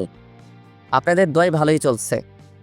এইভাবে আঙ্কেলের সাথে কিছুক্ষণ কথা বলে নিজের রুমে চলে আসলাম। ঘড়ির দিকে তাকিয়ে দেখি 7টা বেজে গেছে। তাই বই নিয়ে পড়তে বসলাম। পড়া আর হলো না, কারণ মোবাইলটা আমাকে ডাকতে লাগলো। পাগলিটা কল দিয়েছে। রিসিভ করে বলতে লাগলাম, ফোন দেওয়ার আর সময় পেলি না? আমার বাবুটা কি এমন কাজ করছিল যে আমার ফোন দেওয়াতে বিরক্ত হলো? এখন পড়ালেখা ছাড়া আর কোনো কাজ আছে? আছে তো, আমার সাথে কথা বলা একটা কাজ। তোর মতো পেতনির সাথে কথা বলতে আমার বইয়েই গেছে। কি বললি তুই? আমি পেতনি? হুম। তোকে কিন্তু এই পেতনিকেই বিয়ে করতে হবে। আমার আর খেদে কাজ নেই, তোর মতো পেতনিকে আমি বিয়ে করব না। তুই করবি, 100 বার করবি। যা তো। তুই একটু রোমান্টিক না, শুকনো বড়ই একটা। কি বললি তুই? আমি রোমান্টিক না শুকনো বড়ই? কালকে কলেজে আসলে দেখতে পারবি আমি কি। আমিও দেখবো। তারপর ওর সাথে আর কিছুক্ষণ কথা বলে পড়ায় মনোযোগ দিলাম। কিছুক্ষণ পর আমার মনে হলো কেউ একজন পিছনে দাঁড়িয়ে আছে। উফ, এই মেয়েটা সবসময় পিছন থেকে কেন আসে? নীলা ম্যাম আমাকে বলতে লাগলো, এতক্ষণ কার সাথে কথা বললে? যদি বলি তিশার সাথে কথা বলছি তাহলে নিশ্চিত নীলা ম্যাম খারাপ কিছু করবে। কই, কারোর সাথে না, আমার এক ফ্রেন্ডের সাথে কথা বলছিলাম। আচ্ছা, তোমার মোবাইলটা দাও, আমিও দেখি কোন ফ্রেন্ড। এরে, এবার তো মনে হয় সব কিছু জেনে যাবে। না, কিছু একটা করতে হবে। ও মাগো, কি ব্যথা করছে, মরে যাব মনে হয়। আমার এভাবে কথা বলাতে নীলা ম্যাম অস্থির হয়ে গেলেন। তারপর আমার পাশে বসে বলতে লাগলেন, কি হয়েছে তোমার? এমন করছো কেন? আর বলবেন না, মাথাটা প্রচণ্ড ব্যথা করছে। আচ্ছা ঠিক আছে, তুমি বিছানায় শুয়ে পড়ো, আমি তোমার মাথা টিপে দিচ্ছি। যাক বাবা, বেঁচে গেলাম। আর একটু হলেই তো গেছিলাম। নীলা ম্যাম আমার মাথা টিপে দিতে লাগলেন। ওনার হাতের স্পর্শ পেয়ে কখন যে ঘুমিয়ে গেলাম বুঝতেই পারিনি। এদিকে স্বপ্নে আমি দেখতে লাগলাম তিশাকে জড়িয়ে ধরে শুয়ে আছি। তিশা বলতে লাগলো, এই আরিয়ান কি করছো, ছাড়ো বলছি। হঠাৎই কারো শরীরে ঝাঁকুনিতে আমার ঘুমটা ভেঙে গেল। চোখ মেলে দেখি আমি নীলা ম্যামকে জড়িয়ে ধরে আছি। আমি তো ভয় একেবারে শেষ। তার মানে আমি এতক্ষণ স্বপ্ন দেখছিলাম। নীলা ম্যামকে তিশা ভেবে জড়িয়ে ধরলাম। এখন উনি আমাকে কি ভাববেন? আমাকে ক্ষমা করে দিন, আমি আসলে বুঝতে পারিনি। ক্ষমা চাইতে হবে না, আমার তো ভালোই লাগছিল। কি ভালো লাগছিল? এই যে তুমি জড়িয়ে ধরে আছো। এ কথা বলার সাথে সাথে ওনাকে ছেড়ে দিলাম। দেখুন, আমি কিন্তু ইচ্ছে করে এসব করিনি। জানি তো। এখন আপনি যেতে পারেন। যাবো, তার আগে আমাকে একটা ইয়ে দাও। ইয়ে দাও মানে ঠিক বুঝলাম না। আর আমি পাপ্পির কথা বলছি। কি? এ কথা বলার সাথে সাথে আমি এক লাফে বিছানা থেকে নেমে ওয়াশরুমে চলে গেলাম। যাক বাবা, বেঁচে গেলাম। ওহ, কি ধকলটাই না গেল। এদিকে আমার এই অবস্থা দেখে নীলা ম্যাম হাসতে হাসতে চলে গেলেন। উনি চলে যাওয়ার পর ওয়াশরুম থেকে বের হয়ে চলে আসলাম। তারপর ঘড়ির দিকে তাকিয়ে দেখি 10টা বেজে গেছে। তারপর খাবার টেবিলে চলে গেলাম। নীলা ম্যাম দেখে আমার দিকে তাকিয়ে হাসছে। এভাবেই খাবার শেষ করে রুমে চলে আসলাম। রুমে এসে আর কিছুক্ষণ পড়লাম, তারপর ঘুমিয়ে গেলাম। সকালে আজানের শব্দে ঘুমটা ভেঙে গেল। তারপর মসজিদে চলে গেলাম, নামাজ পড়ে আবার বাড়িতে চলে আসলাম। এভাবেই কিছুদিন চলে গেল। এদিকে তিশা আর আমার প্রেম বেশ ভালোই চলছে। আর নীলা ম্যামের প্যারা তো আছেই। পরীক্ষার আর 1 মাস বাকি। একদিন আমি আর তিশা মিলে পার্কে বসে প্রেম করছিলাম। হঠাৎই তিশা আমাকে বলল, আচ্ছা, নীলা কি এখনো তোমাকে ভালোবাসে? বাসে। উনি তো আর আমাদের সম্পর্কের কথা জানেন না। এবার জানানোর সময় হয়েছে। কি? না, ভুলেও নীলা ম্যামকে আমাদের সম্পর্কের কথা বলবি না। এবার আমাদের বলতেই হবে। এ কথা বলেই তিশা মোবাইলে কি যেন করতে লাগলো। তারপর বলল, কাজ হয়ে গেছে। কাজ হয়ে গেছে মানে? কি করেছিস? এই ছবিগুলো দেখতে পাচ্ছিস, এগুলো আমি নীলার মোবাইলে পাঠিয়ে দিয়েছি। কি? তুই এটা কেন করলি বল? এটা দেখার পর নীলা তোর আর আমার ব্যাপারে সব জেনে যাবে, আর তোকে পাওয়ার কথা কখনো ভাববে না। এই কথা বলেই তিশা আমাকে শক্ত করে জড়িয়ে ধরলো। তারপর বলতে লাগলো, দেখ, তোকে আমি কখনোই হারাতে পারবো না। আমি বুঝতে পারছি ও এটা কেন করলো। তারপর আমিও ওকে শক্ত করে জড়িয়ে ধরে ওর কপালে একটা চুমু দিলাম। তারপর বলতে লাগলাম, আমি জানি তুই আমাকে হারানোর ভয় করছিস। পৃথিবীর কোনো শক্তি আমাদের দুজনকে আলাদা করতে পারবে না। তোকে ভয় পেতে হবে না, আমি তোর আছি, তোরই থাকবো। তাই যেন হয়। এবার আমাকে ছাড়, বাড়ি যেতে হবে। আজকে তোর জন্য ক্লাসও করতে পারলাম না। ওই আমার জন্য মানে? আমি কি তোকে এখানে আটকে রেখেছি নাকি? তুই আটকে রাখিসনি, তোর ভালোবাসা আমাকে এখানে আটকে রেখেছে। তারপর ওর সাথে আর কিছুক্ষণ সময় কাটিয়ে বাড়িতে চলে আসলাম। বাড়িতে এসে দরজার সামনে দাঁড়িয়ে আছি। না জানি ভিতরে গেলে আমার জন্য কোন বিপদ অপেক্ষা করছে। তারপর দরজা খুলে ভিতরে ঢুকে যা দেখলাম, বাড়িতে কেউ নেই। কী ব্যাপার, সবাই গেল কোথায়? তারপর আমার রুমে চলে আসলাম। মোবাইলটা বের করে যা দেখলাম, আঙ্কেল আমাকে 24টা মিস কল দিয়েছে। আমার ফোন সাইলেন্ট থাকায় ধরতে পারিনি। তারপর আমি কল ব্যাক করলাম, সাথে সাথে ফোন রিসিভ করলেন। তারপর আঙ্কেল রাগি করতে বলতে লাগলেন, কোথায় আছো তুমি? এতগুলো ফোন দিলাম, রিসিভ করলে না কেন? না মানে ফোনটা সাইলেন্ট ছিল, তাই ধরতে পারিনি। আচ্ছা ঠিক আছে, তুমি তাড়াতাড়ি এই হাসপাতালে চলে আসো। হাসপাতালে কেন? কারো কিছু হয়েছে নাকি? আসলেই দেখতে পারবে। এই কথা বলেই ফোন কেটে দিলেন। আঙ্কেল হঠাৎ আমাকে হাসপাতালে যেতে বললেন কেন? আমার টেনশন হতে লাগলো। তারপর সোজা হাসপাতালে চলে গেলাম। গিয়ে আঙ্কেলকে ফোন দিলাম। তারপর আঙ্কেল কোথায় আছেন তা জেনে নিলাম। আঙ্কেলের কাছে চলে গেলাম। গিয়ে দেখি আঙ্কেল আন্টি কেবিনের বাইরে দাঁড়িয়ে আছে। আমি দৌড়ে ওদের কাছে গেলাম। আমি যেতেই আঙ্কেল আন্টি আমার দিকে কেমনভাবে তাকিয়ে আছে। আমি বললাম, আপনারা হাসপাতালে কি করছেন? আর নীলা ম্যাম তো মনে হয় কলেজে আছে। নীলা কোথায় আছে দেখতে চাও? এ কথা বলেই আঙ্কেল আমাকে কেবিনের সামনে নিয়ে গেলেন। তারপর কান্না কান্না ভাব নিয়ে বলতে লাগলেন, ওই যে দেখো নীলা। আমি ভিতরে তাকাতেই চোখ কপালে উঠে গেল। দেখলাম নীলা ম্যাম বেডে শুয়ে আছে, আর ওনার হাতে ব্যান্ডেজ করা। আঙ্কেল, ওনার এই অবস্থা কিভাবে হলো? তোমার জন্য আজকে ওর এই অবস্থা। আমার জন্য মানে? কি বলছেন? আমি তো কিছুই বুঝতে পারছি না। আমি জানি নীলা তোমার সাথে শুরুতে অনেক বাজে বিহেভ করতো। অবশ্য তার জন্য দায়ী আমরাই, কারণ ও আমাদের একমাত্র সন্তান। তাই ও যখন যা চেয়েছে তাই এনে দিয়েছি, যার কারণে ওর মধ্যে অহংকার ঢুকে গিয়েছে।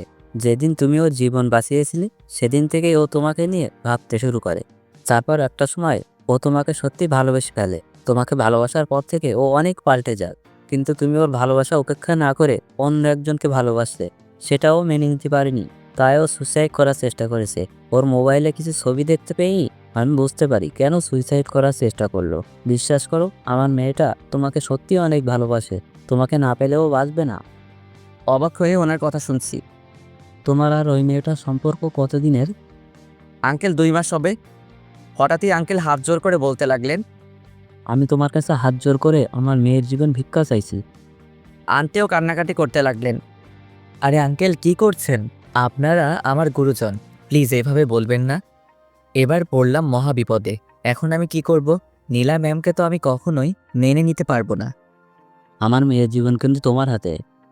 দেখুন আঙ্কেল, আমি তিশাকে ছাড়া আমার জীবনে আর কাউকে গ্রহণ করতে পারবো না। তোমার যত টাকা লাগবে আমায় বলো, সব আমি দিব। আঙ্কেল, আপনি এসব কি বলছেন? টাকার থেকেও ভালোবাসা আমার কাছে অনেক দামি, তাই এসব বলবেন না। তাহলে এখন আমি কি করব তুমিই বলো। আচ্ছা ঠিক আছে, আমাকে ভাবার জন্য কিছু সময় দেন। এ কথা বলেই হাসপাতাল থেকে বের হয়ে চলে আসলাম। বাইরে এসে ভাবতে লাগলাম এখন আমি কি করব। উফ, মাথায় কিছু আসছে না। কিছুদিন পরে পরীক্ষা, তার মধ্যে আবার এই ঝামেলা। না, তিশাকে ব্যাপারটা জানাতে হবে। তারপর তিশাকে কল দিলাম, ওকে একটা রেস্টুরেন্টে ঠিকানা দিলাম, সেখানে আসতে বললাম। কিছুক্ষণ পরেই ও চলে আসলো। এসেই আমাকে বলতে লাগলো, কি জনাব, এত জরুরি ডাকার কারণ কি? ও তুই এসেছিস, এখানে বসে পড়। বসলাম। তা তোকে এত চিন্তিত দেখাচ্ছে কেন? একটা সমস্যা হয়ে গেছে। কি সমস্যা বল, আমি সব সমাধান করে দিব। আচ্ছা তোকে একটা কথা বলি, আমি যদি এখন তোকে রেখে অন্য কাউকে বিয়ে করি তাহলে তুই কি করবি? কি আর করব, প্রথমে তোকে খুন করব, তারপর নিজে মরবো। এই হঠাৎ এই কথা বলছিস কেন? তুই আমাকে খুন করবি? তুই শুধু আমাকে ছাড়া যেন অন্য কাউকে বিয়ে করার কথা স্বপ্নেও না ভাবিস। আমাকে এত ভালোবাসিস? কেন, তোর কি সন্দেহ আছে নাকি? আমি জানি তুই আমাকে অনেক ভালোবাসিস। তাহলে হঠাৎ এসব কথা বলছিস কেন? এগুলো কি তোর জরুরি কথা? আরে না, আমি দেখেছি অন্য কারণে। কি কারণে ডেকেছিস সেটা বল। তারপর ওকে নীলা ম্যামের ব্যাপারে সব বললাম। সব শোনার পরও বলল, তুই এখনই আমার সাথে চল। তোর সাথে যাব মানে? কথা না বলে আমার সাথে চল। এই কথা বলে তিশা আমার হাত ধরে টেনে নিয়ে চলল। তারপর গাড়ির ভিতরে বসালো। ও গাড়িতে বসে গাড়ি স্টার্ট দিল। কি হলো, আমাকে কোথায় নিয়ে যাচ্ছিস? চুপ থাক, কোনো কথা বলবি না। তারপর আমি চুপ হয়ে গেলাম। কিছুক্ষণ চুপ থাকার পর ও নীরবতা ভেঙে বলল, আমাকে বিয়ে করবি? হঠাৎ এই কথা বলছিস কেন? যা বললাম তার উত্তর দে। করব, কোনো সন্দেহ আছে? এখন করতে পারবি? কি বলছিস কি তুই? তোর মাথা ঠিক আছে? আমি একদম ঠিক আছি। প্লিজ আমাকে এখন বিয়ে কর। আমি বুঝেছি ও কেন বিয়ের কথা বলছে। ওর মনে এখন আমাকে হারানোর ভয় আরো বেশি হচ্ছে। আমি ওকে গাড়ি থামাতে বললাম। তারপর ও রাস্তার একপাশে গাড়ি দাঁড় করালে আমি ওকে এক টান দিয়ে আমার কাছে নিয়ে আসলাম। তারপর ওকে শক্ত করে বুকের ভিতর জড়িয়ে নিলাম। ও আমাকে জড়িয়ে ধরল। আমি বুঝতে পারছি তুই কেন বিয়ের কথা বলছিস। বুঝতেই যখন পাচ্ছিস বলে জিজ্ঞেস করছিস কেন? দেখ, আমি এখনো বিয়ের জন্য তৈরি হইনি। আমি এত কথা শুনতে চাই না। আমি যখন বলেছি এখন বিয়ে করতে হবে মানে করতে হবে। দেখ, পাগলামি করিস না। এখন যদি তোকে আমি বিয়ে করি তাহলে বিয়ের পর খাওয়াবো কি? সেটা নিয়ে তোকে ভাবতে হবে না। এখন বেশি কথা না বলে চল। তারপর ও আবার গাড়ি স্টার্ট দিল। সোজা কাজী অফিসের সামনে এসে গাড়ি দাঁড় করালো। তারপর আমাকে হাত ধরে গাড়ি থেকে নামালো। এত জোরে হাত ধরেছে যেন আমি ওকে রেখে পালিয়ে যাব। আমাকে নিয়ে কাজী অফিসের ভিতরে গেল। তারপর ও মোবাইল বের করে ওর কিছু ফ্রেন্ডসকে কল দিয়ে এখানে আসতে বলল। কিছুক্ষণ পর সবাই চলে আসলো, সবগুলো মেয়ে ফ্রেন্ড। ওরা এসে বলতে লাগলো, আরে দিশা, তুই কি এই পিচ্চিটাকে বিয়ে করবি? ও হচ্ছে তোদের দুলাভাই। বাহ, আমাদের দুলাভাই দেখতে খুব সুন্দর, অনেক কিউট। ওই পিচ্ছি, তুমি আগে কোথায় ছিলে? যদি জানতাম তোমাকে নিয়ে পালিয়ে যেতাম। কি? ওই তোরা কি শুরু করলি বলতো? কই, আমরা আবার কি করলাম? ওই তুই রেগে যাচ্ছিস কেন? চুপ কর, ওর তো মেয়েদের সাথে কথা বলতে বেশ ভালো লাগে। লুচু কোথাকার। দেখলেন তো, আমি কি এখনো কোনো মেয়ের সাথে কথা বলেছি? তার আগে আমাকে লুচু বানিয়ে দিল। তারপর আর কি, আমার আর তিশার বিয়ে হয়ে গেল। তারপর ওনার বান্ধবীদের বিদায় দিলেন। আমি বললাম, ম্যাডাম বিয়ে তো করলেন, এরপর কি করব সেটা বলেন। এখন আমাকে নিয়ে হাসপাতালে চল, নীলার সাথে দেখা করব। যখন উনি জানতে পারবেন আমরা বিয়ে করেছি তখন কি হবে? কিছুই হবে না, আমি আছি না, সামলে নেব। তুই আছিস, সেটাই তো বড় চিন্তার বিষয়। কি বললি তুই? আমি ওর দিকে এক দৃষ্টিতে তাকিয়ে আছি, কারণ রাগলে ওর সৌন্দর্য আরও কয়েক গুণ বৃদ্ধি পায়। গাল দুটো লাল হয়ে যায়, যেন আমার সামনে কোনো এক রাগী পরী দাঁড়িয়ে আছে। যা সত্যি তাই বললাম। ও দৌড়ে এসে আমাকে কিলকুশি যা পারছে তাই পারছে। না, ওকে থামাতে হবে। কোনো উপায় না পেয়ে ওকে শক্ত করে বুকের ভিতর জড়িয়ে ধরলাম। সাথে সাথে ও একদম শান্ত হয়ে গেল। আমি ওর কানের কাছে মুখ নিয়ে গিয়ে বললাম, কি ম্যাডাম, এত রাগ কোথা থেকে আসে? কি হলো বলো? জানি না। আমি বলি, রাগ আসে আপনার এই গোবরে ভরা মাথা থেকে? এই কথা বলতেই ও আমার বুক থেকে মাথাটা তুলল। ওর রাগ দেখে আমি এক দৌড়ে বাইরে চলে আসলাম। বাইরে এসে গাড়ির কাছে দাঁড়িয়ে থাকলাম। কিছুক্ষণ পরে ও আসলো। এখনও রেগে আছে। কাছে এসে আমার চুলগুলো ধরে টানতে লাগলো। তারপর বলতে লাগলো, কি বললি তুই? আমার মাথায় গোবরে ভর্তি? সত্যি কথা বললে সবার গায়ে লাগে। চুপ কর। কি শয়তান মেরে বাবা, নিজের স্বামীর সাথে কেউ এভাবে কথা বলে? কেউ না বললেও আমি বলবো। এখন কথা না বাড়িয়ে চল নীলা ম্যামকে দেখে আসি। তারপর দুজনে হাসপাতালে চলে গেলাম। আমি শুধু ভাবছি, যদি নীলা ম্যাম জানতে পারে আমরা দুজন বিয়ে করেছি, তখন উনি কি করবেন। হাসপাতালে এসে দুজন একসাথে নীলা ম্যামের কেবিনে গেলাম। দেখলাম নীলা ম্যাম আমাদের দুজনকে একসাথে দেখে রাগী দৃষ্টিতে তাকিয়ে আছে। তারপর উনি তিশার দিকে তাকিয়ে বললেন, ওই মেয়ে, তুই এখানে কি করছিস? তোমাকে দেখতে আসছি। আমি বেঁচে আছি না মরে আছি সেটা দেখতে এসেছিস? তুমি কি বলছিস এসব? তুই কি ভেবেছিস আমার থেকে ওকে কেড়ে নিয়ে তুই ভালো থাকবি? ম্যাম, আপনি এসব কি বলছেন? আমি ওকে ভালোবাসি, তাই আপন করে নিয়েছি। এখানে কেড়ে নেওয়ার কথা এলো কেন? আমিও তোমাকে সত্যিকারের ভালোবাসি, প্লিজ আমাকে আপন করে নাও। একথা বলেই নীলা ম্যাম আমাকে জড়িয়ে ধরলেন। আমাকে জড়িয়ে ধরাতে তিশা তেলে বেগুনে জ্বলে উঠল। এক ধাক্কায় নীলা ম্যামকে আমার থেকে সরিয়ে দিলেন। তারপর বলতে লাগলেন, তোমার সাহস কি করে হয় আমার স্বামীকে জড়িয়ে ধরার? এই কথা বলার পর দেখি আঙ্কেল আন্টি সবাই হা করে তাকিয়ে আছে। স্বামী মানে? তার স্বামী? আমরা দুজনে বিয়ে করছি। ও যা বলছে তা কি সত্যি? সত্যি। না, এ হতে পারে না। তুমি শুধু আমায়, তোমাকে ছাড়া আমি বাঁচবো না। দেখুন, কারো জন্য কারো জীবন থেমে থাকে না। এটাই হয়তো নিয়তি ছিল। হয়তো আপনি আমার থেকেও ভালো কাউকে আপনার জীবন সঙ্গী হিসেবে পাবেন। নীলা ম্যাম শুধু কান্না করছে। এখানে তোমার কোনো দোষ নেই, তুমি একদম সঠিক সিদ্ধান্ত নিয়েছো। বাবা, এখন আমার কি হবে? তোকে আমি বলেছিলাম ওর জন্য তোকে একদিন কান্না করতে হবে, আজ সেই দিন এলো। আঙ্কেল, এবার আমাদেরকে যেতে হবে। তোমরা এখন কোথায় যাবে? আমি এখন বিবাহিত, এখন তো আর আপনার বাড়িতে থাকা যায় না। কেন থাকা যাবে না? আমি কি তোমাদের তাড়িয়ে দিচ্ছি নাকি? না আঙ্কেল, আমি তা বলছি না। আমি নিজেই চলে যাচ্ছি। এবার আমাকে কিছু করতে হবে, নিজের পায়ে দাঁড়াতে হবে। আচ্ছা, তুমি যখন চলে যেতে চাইছো তাহলে তোমাকে আর আটকাবো না। তারপর আঙ্কেল আন্টির থেকে বিদায় নিয়ে চলে আসলাম। নীলা ম্যামের দিকে তাকিয়ে দেখি উনি কান্না করছেন। করুক কান্না, আমার কিছু করার নেই। তারপর বাইরে এসে তিশাকে বললাম, আঙ্কেলের বাড়িতে নিয়ে চল। কেন, ওখানে গিয়ে কি করবি? তোকে যেটা বললাম সেটা কর। তারপর তিশা গাড়ি স্টার্ট দিল। কিছুক্ষণ পরে আঙ্কেলের বাড়ির সামনে চলে আসলাম। তারপর আমি এক দৌড়ে ভিতরে চলে গেলাম। আমার রুমে গিয়ে জামা কাপড় গোছালাম। তারপর বের হয়ে চলে এলাম। ও, তুই জামা কাপড় নিয়ে এসেছিলি? ওই, বিয়ে তো করলি, এবার কি করব সেটা বল। তোকে কিছু ভাবতে হবে না, যা করার আমি করছি। তারপর তিশা ফোন বের করে কাকে যেন কল দিল। তারপর কথা বলতে লাগলো। কথা বলা শেষ করলো। কি হলো, কার সাথে কথা বললি? তোর শ্বশুরের সাথে। আমি তো ভয় পেয়ে গেলাম, কারণ শুনলাম উনি নাকি রাগী মানুষ। উনিও আঙ্কেলের মতো বড় ব্যবসায়ী। তুই ওনাকে কি বলেছিস? দাঁড়া, আগে তোর ঘাম মুছে দেই। এবার বল। বাবার কথা শুনেই তোর এত ভয় হচ্ছে কেন? ভয় করছে মানে? তুই কি বলতে চাইছিস? আমি কি তোর বাবাকে ভয় পাই নাকি? তা তো দেখতেই পাচ্ছি, কিন্তু একটা। কি বললি?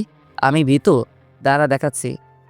এই বলে আমি ওকে যেই ধরতে যাব, অমনি এক দৌড়েও গাড়ির ভিতরে চলে গেল। এবার দেখি কি করতে পারিস। এখন নয়, তোকে তো আমি পরে দেখে নিব। ও আচ্ছা, তাহলে আমিও দেখবো আমার বরটা কি করে। এবার কোথায় যাব, কোথায় থাকবো, আমার মাথায় কিছু আসছে না। গাড়িতে উঠে বস। কেন, সারা জীবন কি গাড়িতে থাকবো নাকি? তুই উঠে বস, আমি সব বলছি। তারপর আমি গাড়িতে উঠলাম। আমাদের বিয়ের কথা বাবাকে বলেছি। কি? বাবা আমাদের মেনে নিয়েছে। এত তাড়াতাড়ি মেনে নিল? অবাক হওয়ার কিছু নেই। বাবা আমার সুখের জন্য সব করতে পারে। তোর বাবা নিশ্চয়ই পাগল। কি বললি? বাবা পাগল? দেখ, রাগিস না। তুই দেখ, আমার মতো একটা ছেলে যার বাড়ি নেই গাড়ি নেই, এরকম একটা ছেলের বিয়ে হওয়ার পরেও তোর বাবা কোনো রিয়াক্ট করলো না। এর মানে তোর বাবা মানে আমার শ্বশুর মশাই পাগল। তোর হয়তো বাবাকে পাগল মনে হতে পারে। মা মারা যাওয়ার পর থেকেই। কি বললি? তোর মা মারা গেছে? কিন্তু তুই তো বলেছিলি বেঁচে আছে। বলেছিলাম, কারণ বাবা দ্বিতীয় বিয়ে করেছিল। আমার সৎ মা আছে, যদি ওনাকে কখনো নিজের মা বলে মানতে পারিনি। একটা কথা আছে জানিস, পর কখনো আপন হয় না। বুঝলাম। এখন আমরা কোথায় যাচ্ছি? এইখানে বাবা আমার জন্য একটা ফ্ল্যাট কিনেছিল, সেখানেই যাচ্ছি। এবার থেকে আমরা ওখানেই থাকবো। না দেখ, আমি থাকতে পারবো না। তুই থাকলে থাক। কি বলছিস তুই? থাকবি না মানে? কেন? দেখ, এটা খারাপ দেখায়। আমি কি বলতে চাচ্ছি তুই নিশ্চয়ই বুঝতে পারছিস। তুই কি বলতে চাচ্ছিস আমি বুঝতে পারছি, কিন্তু তবুও তোকে থাকতে হবে। একটা বড় বিল্ডিংয়ের সামনে এসে গাড়ি দাঁড় করালো। কি হলো? গাড়ি দাঁড় করালি কেন? আমাদের বাড়িতে চলে এসেছি। আমাদের না, শুধু তোর। আমার যা কিছু সবকিছু তো তোর। কেন এমন করছিস? আমি তো ভুল কিছু বলছি না। আমি এত কথা শুনতে চাই না, ভেতরে চল। না, আমি যাব না। এবার কিন্তু আমার রাগ হচ্ছে। তোর রাগ আসলে আমি কি করব? দেখ এবার আমি কি করি। এই বলে ও আমার কলার ধরে টেনে হিঁচড়ে ভিতরে নিয়ে গেল। আমি তো হা হয়ে গেলাম। মেয়েদের গায়ে যে এত জোর ছিল আগে জানতাম না। তারপর আমাকে ভিতরে নিয়ে গিয়ে দরজা বন্ধ করে দিল। উফ, এইভাবে কেউ নিয়ে আসে নাকি? চুপ কর, কোনো কথা বলবি না। চুপ করেই তো আছি। একেবারেই চুপ থাকবি। আমার ঘরটা গুছিয়ে নে। এই বলে ও কোমরে ওড়না বেঁধে নিয়ে কাজে লেগে গেল। বাহ, এই না হলে আমার বউ। আমি এতক্ষণ কোনো কথা বলিনি। ঘর গোছানো শেষ করে আমাকে বলতে লাগলো। কেমন হলো? আমি শুধু এক ধ্যানে ওর দিকে তাকিয়ে আছি। কি হলো? কথা বলছিস না কেন? আমি ধীরে ধীরে ওর দিকে এগোতে লাগলাম। ও আমতা আমতা করে বলতে লাগলো। কি হলো, এভাবে এগিয়ে আসছিস কেন? আমি ওর দিকে এগিয়ে আসছি। ও পিছনে যেতেই দেওয়ালের সাথে লেগে গেল। আমি ওকে দেওয়ালের সাথে চেপে ধরলাম। ওর হাত দুটো আমার হাতের মধ্যে আবদ্ধ করলাম। ও কোনো কথা বলছে না, চোখ বন্ধ করে দাঁড়িয়ে আছে। আমি ধীরে ধীরে ওর ঠোঁটের দিকে মুখ নিয়ে যেতে লাগলাম। ওর গরম নিঃশ্বাস আমার মুখের উপর পড়ছে। তারপর ওর ঠোঁটের সাথে আমার ঠোঁট লাগিয়ে দিলাম। সাথে সাথে ও আমাকে শক্ত করে জড়িয়ে ধরলো। এভাবে কতক্ষণ ছিলাম জানি না। কিছুক্ষণ পরেই তিশা আমাকে এক ধাক্কা দিয়ে অন্য রুমে চলে গেল। আর আমি দাঁড়িয়ে রইলাম। ঘড়ির দিকে তাকিয়ে দেখি বিকাল 4টা বেজে গেছে। আমি আমার ব্যাগ নিয়ে তিশার পাশে রুমে গেলাম। তারপর ফ্রেশ হয়ে এসে বিছানায় বসে রইলাম। কিছুক্ষণ পরে তিশা আমার কাছে আসলো। লজ্জায় ও আমার দিকে তাকাতে পারছে না। এই নাও, তোমার জন্য চা নিয়ে আসলাম। কি ব্যাপার, আমাকে তুমি করে বলছিস কেন? আমি কি আমার স্বামীকে তুমি করে বলতে পারি না? কেন নয়, বলতে পারিস। কিন্তু তুই তো বলেছিলি আমরা যেন একে অপরকে তুই করে বলি। ওকে আমার পাশে বসালাম। আগে যা বলেছি সব ভুলে যাও। এবার থেকে আমরা একে অপরকে তুমি করে বলবো। তাহলে তো আমাকে এটাও বলে যেতে হবে তুমি আমার বউ ছিলে। কি বললি? আরেকবার বল, মেরে নাক ফাটিয়ে দেব। না মানে তুমি তো বললে আগে যা বলেছো সব যেন ভুলে যাই। আমার সাথে মজা হচ্ছে তাই না? ওকে আলতো করে জড়িয়ে ধরে বললাম, আমি কি আমার বউয়ের সাথে মজা করতে পারি না? যাবে, কিন্তু এসব বিষয় নিয়ে মজা করা যাবে না। না, আমি করব। ওকে, তাহলে আমিও নাক ফাটাবো। কি মেয়ে রে বাবা, নিজের স্বামীর সাথে কেউ এভাবে কথা বলে? কেউ না বললেও আমি বলবো। আচ্ছা ঠিক আছে, তোমার মতো গুন্ডির সাথে ঝগড়া করার ইচ্ছা আমার নেই। কি বললে? আমি গুন্ডি? তোমার 14 গোষ্ঠীর সবাই গুন্ডি। এ কথা বলাতেই আমার মন খারাপ হলো। কারণ আপনারা তো জানেনই এই পৃথিবীতে আমার নিজের বলতে কেউ নেই। আমার তো আমি ছাড়ার কেউ নেই। আমি তো ছোট থেকেই একা বড় হয়েছি। আমার আবার 14 গোষ্ঠী কোথা থেকে আসবে? তিশা বুঝতে পারলো আমার মন খারাপ হয়ে গেছে। ও আমাকে শক্ত করে জড়িয়ে ধরে বলল, কে বলেছে তোমার কেউ নেই? আমি আছি। তোমার সুখে দুঃখে সব সময় তোমার পাশে থাকবো। কখনো নিজেকে একা ভাববে না। ওকে শক্ত করে বুকের ভিতর জড়িয়ে ধরে বললাম, আমি চাই আমার বউটা যেন সবসময় আমার পাশে থাকে। কথা দিলাম, সব সময় তোমার পাশে থাকবো। তারপর আমি ওর কপালে একটা চুমু দিয়ে ওকে ছেড়ে দিলাম। আচ্ছা, তুমি এই রুমে কি করছো? কেন, এখন থেকে তো আমি এখানেই থাকবো। থাকবে, কিন্তু এখানে নয়। আমার রুমে চলো। না, আমি এখানেই থাকবো। আমাদের বিয়ে হয়েছে না? বিয়ের পর কি স্বামী স্ত্রী আলাদা থাকে? ও, এই কথাটা তো আমার মাথাতে এলো না। পাগল একটা। এই কথা বলেই ও আমার জামা কাপড় নিয়ে রুমে চলে গেল। আমি বসে বসে চা খেতে লাগলাম আর ভাবতে লাগলাম কিছুদিন পরেই পরীক্ষা শুরু। না, এবার পড়ালেখায় মন দিতে হবে। আমি রুম থেকে বের হলাম। এভাবে কিছু সময় চলে গেল। রাত্রিবেলায় খাবার খাওয়ার জন্য তিশা আমাকে ডাকলো। খাবার টেবিলে গিয়ে দেখি ও অনেক কিছু রান্না করেছে। আমি গিয়ে বসলাম, তারপর ও আমাকে খাবার বেড়ে দিতে লাগলো। আমি খাচ্ছি আর ও আমার দিকে তাকিয়ে আছে। আমি বুঝতে পারছি ও কেন তাকিয়ে আছে।